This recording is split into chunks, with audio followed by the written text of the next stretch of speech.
ਵਾਹਿਗੁਰੂ ਜੀ ਕਾ ਖਾਲਸਾ ਵਾਹਿਗੁਰੂ ਜੀ ਕੀ ਫਤਿਹ। Punjabi audio book YouTube channel ਸੁਣ ਰਹੇ ਸਾਰੇ ਸਰੋਤਿਆਂ ਨੂੰ ਮੇਰੇ ਸੁਤੰਤਰ ਕੌਰ ਵੱਲੋਂ ਪਿਆਰ ਭਰੀ ਸਤਿ ਸ਼੍ਰੀ ਅਕਾਲ। ਅੱਜ ਅਸੀਂ ਗਦਰੀ ਬਾਬੇ ਕੌਣ ਸਨ ਕਿਤਾਬ ਦਾ ਦੂਜਾ ਭਾਗ ਪੜ੍ਹਨ ਜਾ ਰਹੇ ਹਾਂ। ਲੇਖਕ ਅਜਮੇਰ ਸਿੰਘ। ਪੰਨਾ ਨੰਬਰ 26। ਇਹ ਤਾਂ ਮੰਨਿਆ ਜਾ ਸਕਦਾ ਹੈ ਕਿ ਗਦਰੀ ਬਾਬਿਆਂ ਨੂੰ ਦੇਸ਼ ਦੀ ਆਜ਼ਾਦੀ ਦੀ ਲਾਗ ਆਜ਼ਾਦ ਮੁਲਕ ਵਿੱਚੋਂ ਲੱਗੀ, ਪਰ ਜਿਵੇਂ ਤੁਸੀਂ ਕਿਹਾ ਕਿ ਉਹ ਸਿੱਖ ਸਨ ਤੇ ਸਿੱਖੀ ਤਾਂ ਇੱਥੋਂ ਹੀ ਪ੍ਰਾਪਤ ਹੋਈ ਸੀ, ਜੋ ਹਵਾਲੇ ਡਾਕਟਰ ਹਰੀਸ਼ ਪੁਰੀ ਅਤੇ ਹੋਰ ਵਿਦਵਾਨਾਂ ਨੇ ਦਿੱਤੇ ਹਨ ਕਿ ਪੰਜਾਬ ਦੇ ਸਿੱਖਾਂ ਨੇ ਗਦਰ ਲਹਿਰ ਦਾ ਪੁਰਜ਼ੋਰ ਵਿਰੋਧ ਕੀਤਾ, ਇੱਥੋਂ ਤੱਕ ਕਿ ਅਕਾਲ ਤਖਤ ਸਾਹਿਬ ਤੋਂ ਗਦਰੀਆਂ ਵਿਰੁੱਧ ਹੁਕਮਨਾਮਾ ਵੀ ਜਾਰੀ ਹੋਇਆ। ਇਹ ਕਿਹੜੀ ਸਿੱਖ ਪਰੰਪਰਾ ਸੀ, ਇਹਦੇ ਬਾਰੇ ਕੀ ਕਿਹਾ ਜਾਵੇਗਾ। ਕੁਝ ਗੱਲਾਂ ਬਾਰੇ ਸਾਨੂੰ ਸਪਸ਼ਟ ਹੋਣਾ ਚਾਹੀਦਾ ਹੈ। ਪਹਿਲੀ ਗੱਲ ਇਹ ਹੈ ਕਿ ਜਿਹੜੀ ਧਿਰ ਕਿਸੇ ਦੂਜੇ ਦੇ ਅਧੀਨ ਹੁੰਦੀ ਹੈ, ਉਸ ਦਾ ਇੱਕ ਛੋਟਾ ਹਿੱਸਾ ਹਾਕਮਾਂ ਦੀ ਸੇਵਾ ਵਿੱਚ ਹੁੰਦਾ ਹੈ। ਇਹ ਇੱਕ ਆਮ ਸੱਚਾਈ ਹੈ। ਇਹ ਸਿੱਖਾਂ ਦੇ ਮਾਮਲੇ ਵਿੱਚ ਵੀ ਹੋਇਆ ਅਤੇ ਹੁਣ ਸਗੋਂ ਪਹਿਲਾਂ ਨਾਲੋਂ ਵੀ ਵੱਧ ਕੇ ਹੋ ਰਿਹਾ ਹੈ। ਦੂਜੀ ਗੱਲ, ਕਿਸੇ ਇਤਿਹਾਸ ਨੂੰ ਰਿੜਕਣ ਵਾਲੇ ਵਿਦਵਾਨ ਦੀ ਨੈਤਿਕ ਜ਼ਿੰਮੇਵਾਰੀ ਇਹ ਬਣਦੀ ਹੈ ਕਿ ਉਹ ਤੱਥਾਂ ਦੀ ਸਹੀ ਵਰਤੋਂ ਕਰੇ ਤੇ ਪਰਖ ਦੇ ਮਾਪਦੰਡ ਵਿੱਚ ਕਿਸੇ ਇੱਕ ਨੂੰ ਰਿਆਇਤ ਅਤੇ ਦੂਜੇ ਦੀ ਵਧਵੀਂ ਬਦਖੋਹੀ ਨਾ ਕਰੇ। ਸ਼੍ਰੀ ਅਕਾਲ ਤਖਤ ਸਾਹਿਬ ਤੋਂ ਹੁਕਮਨਾਮੇ ਦਾ ਸਵਾਲ ਬਹੁਤ ਅਹਿਮ ਹੈ।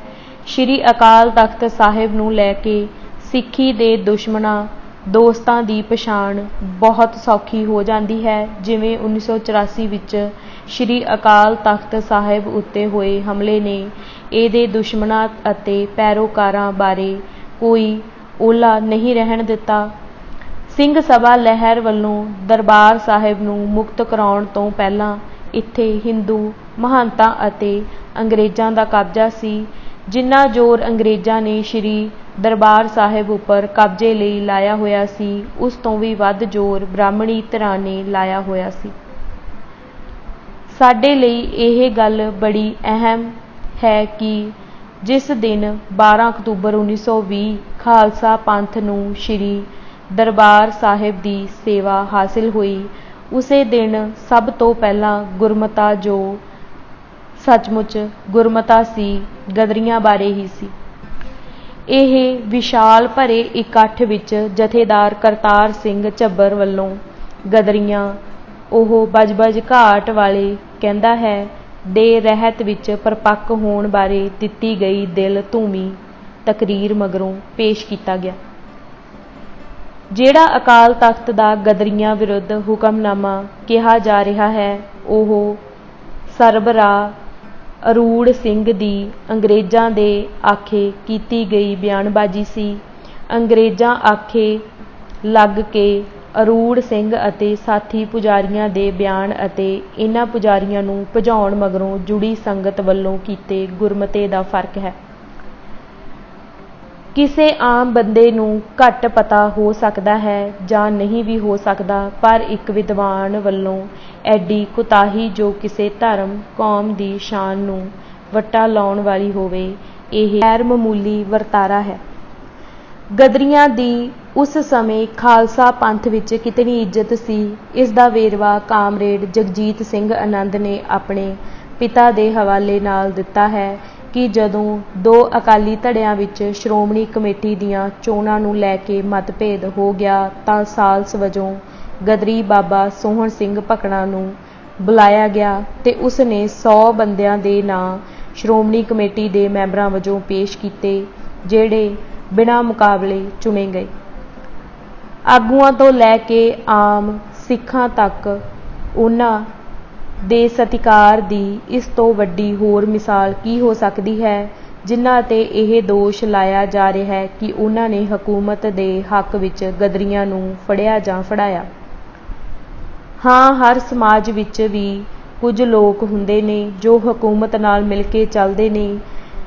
ਅਜਿਹੇ ਲੋਕਾਂ ਦੀ ਹਿੰਦੂ ਸਮਾਜ ਵਿੱਚ ਵੀ ਕੋਈ ਕਮੀ ਨਹੀਂ ਸੀ। ਖਾਸ ਕਰਕੇ ਪੰਡਤ ਪੁਜਾਰੀ ਅੰਗਰੇਜ਼ਾਂ ਦੇ ਪੱਕੇ ਪਿੱਠੂ ਸਨ। ਫਿਰ ਵੀ ਅਜਿਹੇ ਲੋਕਾਂ ਦੇ ਆਧਾਰ 'ਤੇ ਹੂੰਜਾ ਫੇਰੂ ਬਿਆਨ ਨਹੀਂ ਦਿੱਤਾ ਜਾ ਸਕਦਾ ਕਿ ਸਾਰੀ ਕੌਮ ਗਦਰੀਆਂ ਵਿਰੁੱਧ ਉੱਠ ਪਈ ਸੀ। ਤੁਸੀਂ ਗਦਰ ਲਹਿਰ ਬਾਰੇ ਆਪਣੇ ਵੱਖਰੇ ਵਿਚਾਰ ਦੇ ਹਿਸਾਬ ਨਾਲ ਇਸ ਲਹਿਰ ਦੀ ਕੀ ਥਾਂ ਮਿੱਥਦੇ ਹੋ?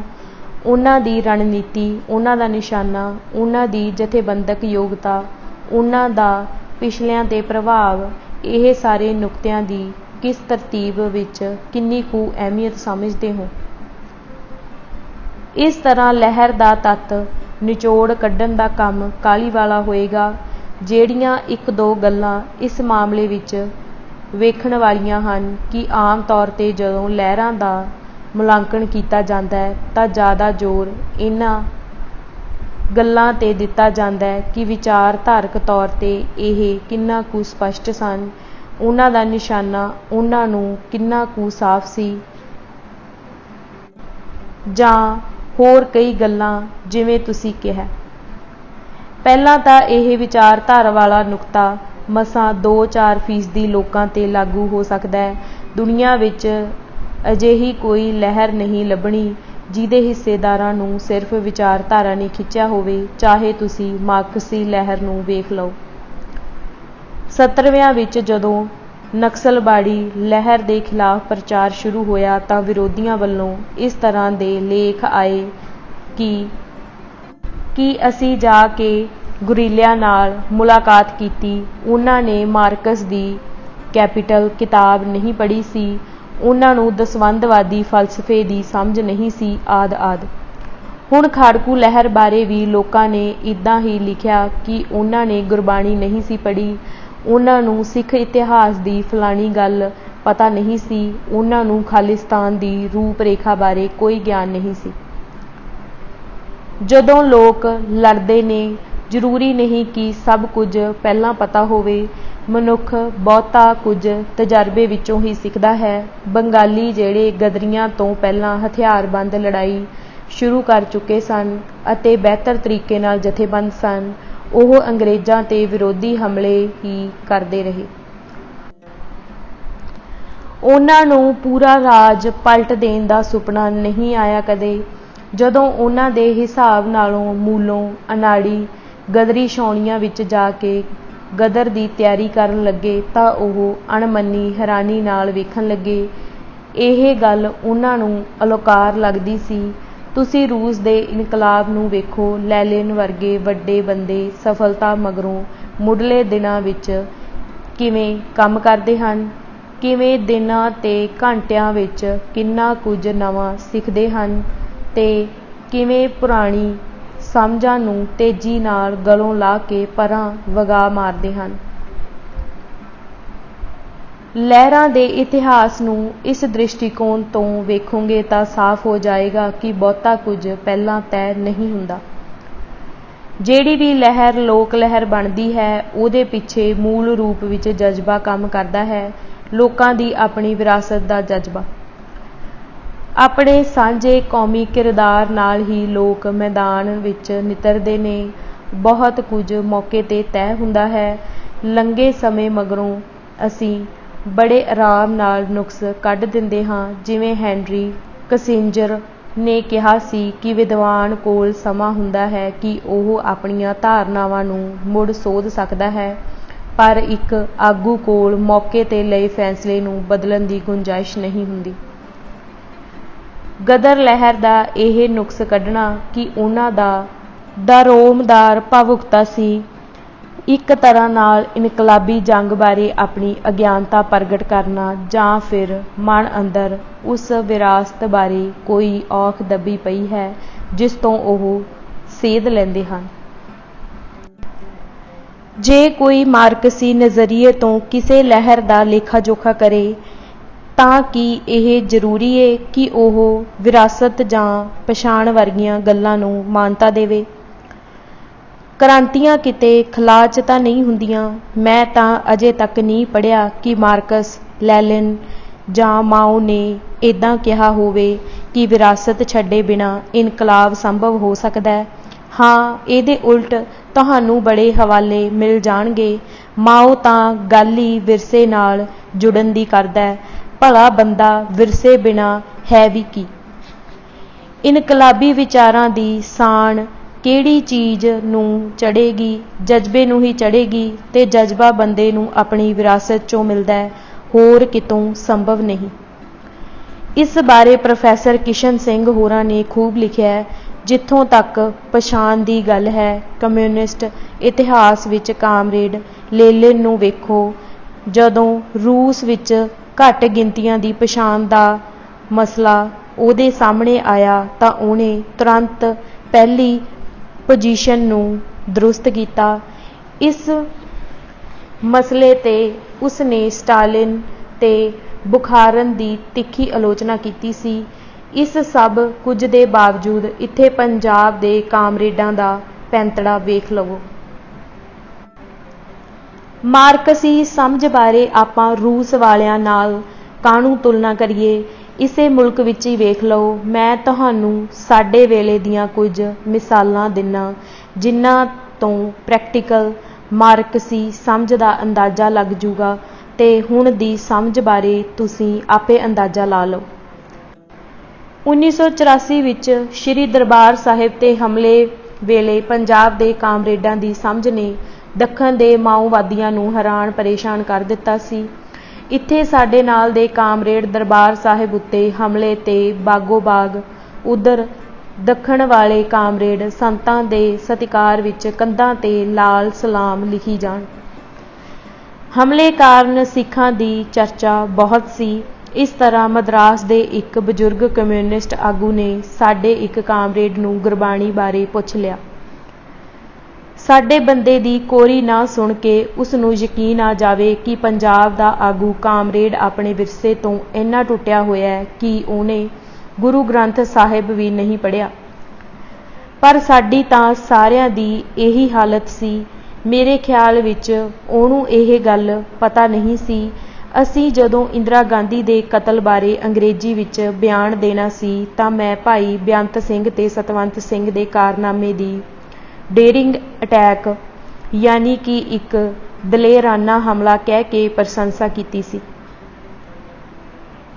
ਇਹਦੇ ਬਾਰੇ ਪਾਰਟੀ ਅੰਦਰ ਬਹੁਤ ਬਹਿਸ ਹੋਈ ਕਿ ਜਨੂਨੀ ਲੋਕਾਂ ਦੇ ਕੰਮ ਨੂੰ ਬਹਾਦਰੀ ਕਿਵੇਂ ਕਿਹਾ ਜਾ ਸਕਦਾ ਹੈ। ਸਿੱਖੀ ਵਿਰਸੇ ਤੋਂ ਬੇਮੁਖ ਹੋਏ ਕਾਮਰੇਡਾਂ ਨੂੰ ਮੇਰੀ ਗੱਲ ਵਿਉ ਵਰਗੀ ਲੱਗੀ। ਹਾਲਾਂਕਿ ਉਦੋਂ ਅਸੀਂ ਸਿੱਖੀ ਦੇ ਪੈਂਤੜੇ ਦੀ ਗੱਲ ਕਰਦੇ 100 ਵਾਰ ਝਕਦੇ ਸੀ। ਜਦੋਂ ਅਸੀਂ ਇਸ ਪਾਸੇ ਆ ਗਏ ਉਦੋਂ ਵੀ ਸਾਡੇ ਉੱਤੇ ਪੁਰਾਣੀ ਸੋਚ ਦਾ ਇੰਨਾ ਅਸਰ ਸੀ ਕਿ ਜਦੋਂ SSP ਗੋਬਿੰਦ ਰਾਮ ਦੇ ਵੇਲੇ ਗੁਰਦਾਸਪੁਰ ਜ਼ਿਲ੍ਹੇ ਅੰਦਰ ਸਿੱਖ ਔਰਤਾਂ 'ਤੇ ਬਹੁਤ ਜ਼ੁਲਮ ਹੋਏ ਤਾਂ ਅਸੀਂ ਦੇਸ਼ ਪੰਜਾਬ ਸਟੂਡੈਂਟ ਯੂਨੀਅਨ ਵੱਲੋਂ ਇਹ ਜ਼ੁਲਮਾਂ ਬਾਰੇ ਰਿਪੋਰਟ ਛਾਪਣੀ ਸੀ।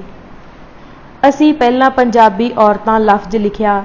ਬੜੀ ਦੇਰ ਲਾ ਕੇ ਮਸਾਂ ਜਾ ਕੇ ਸਿੱਖ ਬੀਬੀਆਂ ਲਿਖ ਹੋਇਆ। ਸਾਨੂੰ ਇੰਨੀ ਝਿਜਕ ਸੀ, ਕਿਸੇ ਨੇ ਕੋਈ ਹੱਥ ਨਹੀਂ ਸੀ ਫੜਿਆ ਸਾਡਾ, ਪਰ ਮਨ ਵਿੱਚ ਉਹ ਘੁੰਡੀ ਨਹੀਂ ਸੀ ਜਾਂਦੀ ਰਾਸ਼ਟਰਵਾਦੀ ਕਾਮਰੇਡ ਵਾਲੀ। ਇਹ ਤਾਂ ਮੈਂ ਤੁਹਾਨੂੰ ਕੁਝ ਉਹ ਗੱਲਾਂ ਸੁਣਾਈਆਂ ਨੇ ਜਿਹੜੀਆਂ ਦਾ ਮੈਂ ਗਵਾਹ ਹਾਂ। ਬਾਕੀ ਜੋ ਕੁਝ ਜਿਵੇਂ ਖੱਬੇ ਪੱਖੀਆਂ ਨੇ ਸੋਚਿਆ ਸਮਝਿਆ ਤੇ ਕਰਿਆ, ਉਹਦਾ ਲੇਖਾ ਜੋਖਾ ਕਰਕੇ ਬੜੀ ਭੈੜੀ ਤਸਵੀਰ ਬਣਦੀ ਏ। ਅਸੀਂ ਜੋ ਆਪਣੇ ਆਪ ਨੂੰ ਪਹਿਲੀ ਕਤਾਰ ਦੇ ਕਾਮਰੇਡ ਸਮਝਦੇ ਹਾਂ, ਸਾਨੂੰ ਕਿਸੇ ਨੂੰ ਭਾਈ ਸੰਤੋਖ ਸਿੰਘ ਗਦਰੀ ਬਾਰੇ ਪਤਾ ਨਹੀਂ ਸੀ ਕਿ ਅਸਲ ਵਿੱਚ ਪੰਜਾਬ ਵਿੱਚ ਮਾਰਕਸੀ ਵਿਚਾਰ ਦਾ ਮੋਢੀ ਉਹ ਸੀ। ਅਸੀਂ ਸਿਰਫ ਭਗਤ ਸਿੰਘ ਨੂੰ ਜਾਣਦੇ ਸਾਂ। ਗਦਰ ਲਹਿਰ ਬਾਰੇ ਸਾਡੀ ਸਮਝ ਤੇ ਜਾਣਕਾਰੀ ਅਗਿਆਨੀਆਂ ਵਾਲੀ ਹੀ ਸੀ। ਹਾਲਾਂਕਿ ਅਸੀਂ ਬਾਬਾ ਸੋਹਣ ਸਿੰਘ ਭਕਨਾ, ਹਰੀ ਸਿੰਘ ਉਸਮਾਨ, ਸੱਜਣ ਸਿੰਘ ਨਰੰਗਵਾਲ ਤੇ ਗੁਰਮੁਖ ਸਿੰਘ ਲਲਤੋਂ ਨੂੰ ਕਿੰਨੇ ਵਾਰ ਮਿਲੇ ਸੀ। ਵਿਰਸੇ ਨੂੰ ਨਾ ਜਾਣਨ ਦੀ ਇੱਛਾ ਹੀ ਵਿਰਸੇ ਨਾਲੋਂ ਟੁੱਟਣਾ ਹੁੰਦਾ ਹੈ ਤੇ ਪੰਜਾਬ ਵਿੱਚ ਕਾਮਰੇਡ ਹੋਣ ਦਾ ਅਰਥ ਹੀ ਇਹ ਹੈ ਕਿ ਵਿਰਸੇ ਨਾਲੋਂ ਟੁੱਟਣਾ। ਹਾਲਾਂਕਿ ਮਾਰਕਸਵਾਦ ਵਿੱਚ ਅਜਿਹੀ ਕੋਈ ਗੱਲ ਹੀ ਨਹੀਂ ਕਿ ਬੰਦਾ ਆਪਣਾ ਵਿਰਸਾ ਛੱਡ ਦੇਵੇ, ਨਾ ਹੀ ਮਾਰਕਸੀ ਅਧਿਐਨ ਦੀ ਕੋਈ ਸ਼ਰਤ ਏ ਕਿ ਵਿਰਸੇ ਜਾਂ ਪਛਾਣ ਦਾ ਨਿਖੇਧ ਕੀਤਾ ਜਾਵੇ। ਪੰਜਾਬ ਵਿੱਚ ਮਾਰਕਸਵਾਦੀ ਵਿਚਾਰ ਦੇ ਨਾਂ ਹੇਠ ਜਿਹੜੀ ਕਸਰਤ ਹੋਈ ਹੈ ਤੇ ਹੋ ਰਹੀ ਹੈ, ਬੜੇ ਧਿਆਨ ਦੀ ਮੰਗ ਕਰਦੀ ਏ ਕਿ ਇਹ ਵਰਤਾਰਾ ਅਸਲ ਵਿੱਚ ਕੀ ਏ ਜਿਹੜਾ ਦੁਨੀਆ ਦੇ ਸਭ ਤੋਂ ਅਣਮਨੁੱਖੀ ਪ੍ਰਬੰਧ ਬ੍ਰਾਹਮਣੀ ਢਾਂਚੇ ਦੇ ਖਿਲਾਫ ਕਦੇ ਨਹੀਂ ਖੜਦਾ ਤੇ ਸਿੱਖਾਂ ਨੂੰ ਅੱਗੋਂ ਹੋ ਘੇਰਦਾ, ਕਿਸੇ ਮੋੜ ਤੇ ਨਹੀਂ ਬਖਸ਼ਦਾ। ਇਹ ਰੋਗ ਚੱਕਰ ਨੂੰ ਸਮਝਣ ਦੀ ਲੋੜ ਹੈ। ਆਪਾਂ ਗਦਰ ਲਹਿਰ ਬਾਰੇ ਗੱਲ ਕਰ ਰਹੇ ਹਾਂ ਤੇ ਪੰਜਾਬ ਵਿੱਚ ਜਿਵੇਂ ਤੁਸੀਂ ਕਿਹਾ ਕਿ ਮਾਰਕਸੀ ਬੀਜ ਗਦਰੀ ਹੀ ਲੈ ਕੇ ਆਏ ਤੇ ਮੁੜ ਕੇ ਤੁਸੀਂ ਇਹ ਵੀ ਕਹਿ ਰਹੇ ਹੋ ਕਿ ਪੰਜਾਬ ਦੇ ਮਾਰਕਸੀਆਂ ਦਾ ਰੋਲ ਮਾੜਾ ਏ। ਸਿੱਖੀ ਮਾਰਕਸਵਾਦ ਅਤੇ ਭਾਰਤੀ ਰਾਸ਼ਟਰਵਾਦ ਨਾਲ ਗਦਰੀਆਂ ਦਾ ਕਿਸ ਤਰ੍ਹਾਂ ਦਾ ਸੰਬੰਧ ਬਣਦਾ ਹੈ? ਇਸ ਗੱਲ ਵਿੱਚ ਕੋਈ ਸ਼ੱਕ ਨਹੀਂ ਕਿ ਗਦਰੀ ਬਾਬੇ ਸਿੱਖ ਸਨ।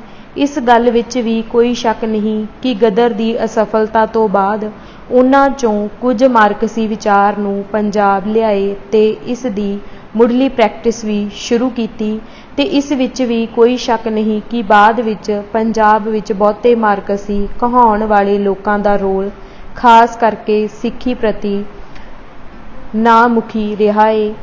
ਜਿਹੜੀ ਗੱਲ ਤੁਸੀਂ ਪੁੱਛਣਾ ਚਾਹੁੰਦੇ ਹੋ, ਮੇਰਾ ਖਿਆਲ ਤੁਸੀਂ ਸਿੱਧੀ ਜਿਹੀ ਵੰਡ ਚਾਹੁੰਦੇ ਹੋ ਕਿ ਉਹ ਕਿੰਨੇ ਪਰਸੈਂਟ ਸਿੱਖ ਸਨ, ਕਿੰਨੇ ਪਰਸੈਂਟ ਭਾਰਤੀ ਤੇ ਕਿੰਨੇ ਪਰਸੈਂਟ ਕਾਮਰੇਡ। ਗਦਰ ਦੀ ਅਸਫਲਤਾ ਮਗਰੋਂ ਬਾਬਿਆਂ ਦੇ ਸਾਹਮਣੇ ਦੋ ਰਾਹ ਸਨ। ਇੱਕ ਰਾਹ ਸੀ ਕਮਿਊਨਿਸਟ ਇਨਕਲਾਬ। 1917 ਦੀ ਰੂਸ ਦੀ ਕ੍ਰਾਂਤੀ ਨੇ ਦੁਨੀਆ ਭਰ ਵਿੱਚ ਲੋਕਾਂ ਨੂੰ ਆਪਣੇ ਅਸਰ ਹੇਠ ਲੈ ਲਿਆ ਸੀ, ਜਿਹੜਾ ਗਦਰੀਆਂ ਤੇ ਵੀ ਪਿਆ। ਆਪਣੀ ਅਸਫਲਤਾ ਕਾਰਨ ਉਹਨਾਂ ਨੇ ਬੜੀ ਸ਼ਿੱਦਤ ਨਾਲ ਇਸ ਨੂੰ ਸਮਝਣ ਤੇ ਲਾਗੂ ਕਰਨ ਦੀ ਕੋਸ਼ਿਸ਼ ਕੀਤੀ। ਜਿਵੇਂ ਸਨਿਆਲ ਨੇ ਲਿਖਿਆ ਕਿ ਇਹ ਬਾਬੇ ਮਾਰਕਸੀ ਖਿਆਲ ਨੂੰ ਆਪਣੇ ਅਨੁਸਾਰ ਲਾਗੂ ਕਰਨਾ ਚਾਹੁੰਦੇ ਸਨ, ਮਤਲਬ ਸਿੱਖੀ ਨਾਲ ਮੇਲ ਕਰਕੇ। ਦੂਜਾ ਰਾਹ ਸੀ ਭਾਰਤੀ ਰਾਸ਼ਟਰਵਾਦ ਦਾ, ਜਿਹੜਾ ਬਰੀਕ ਜਿਹੇ ਓਹਲੇ ਵਿੱਚ ਹਿੰਦੂ ਰਾਸ਼ਟਰਵਾਦ ਸੀ।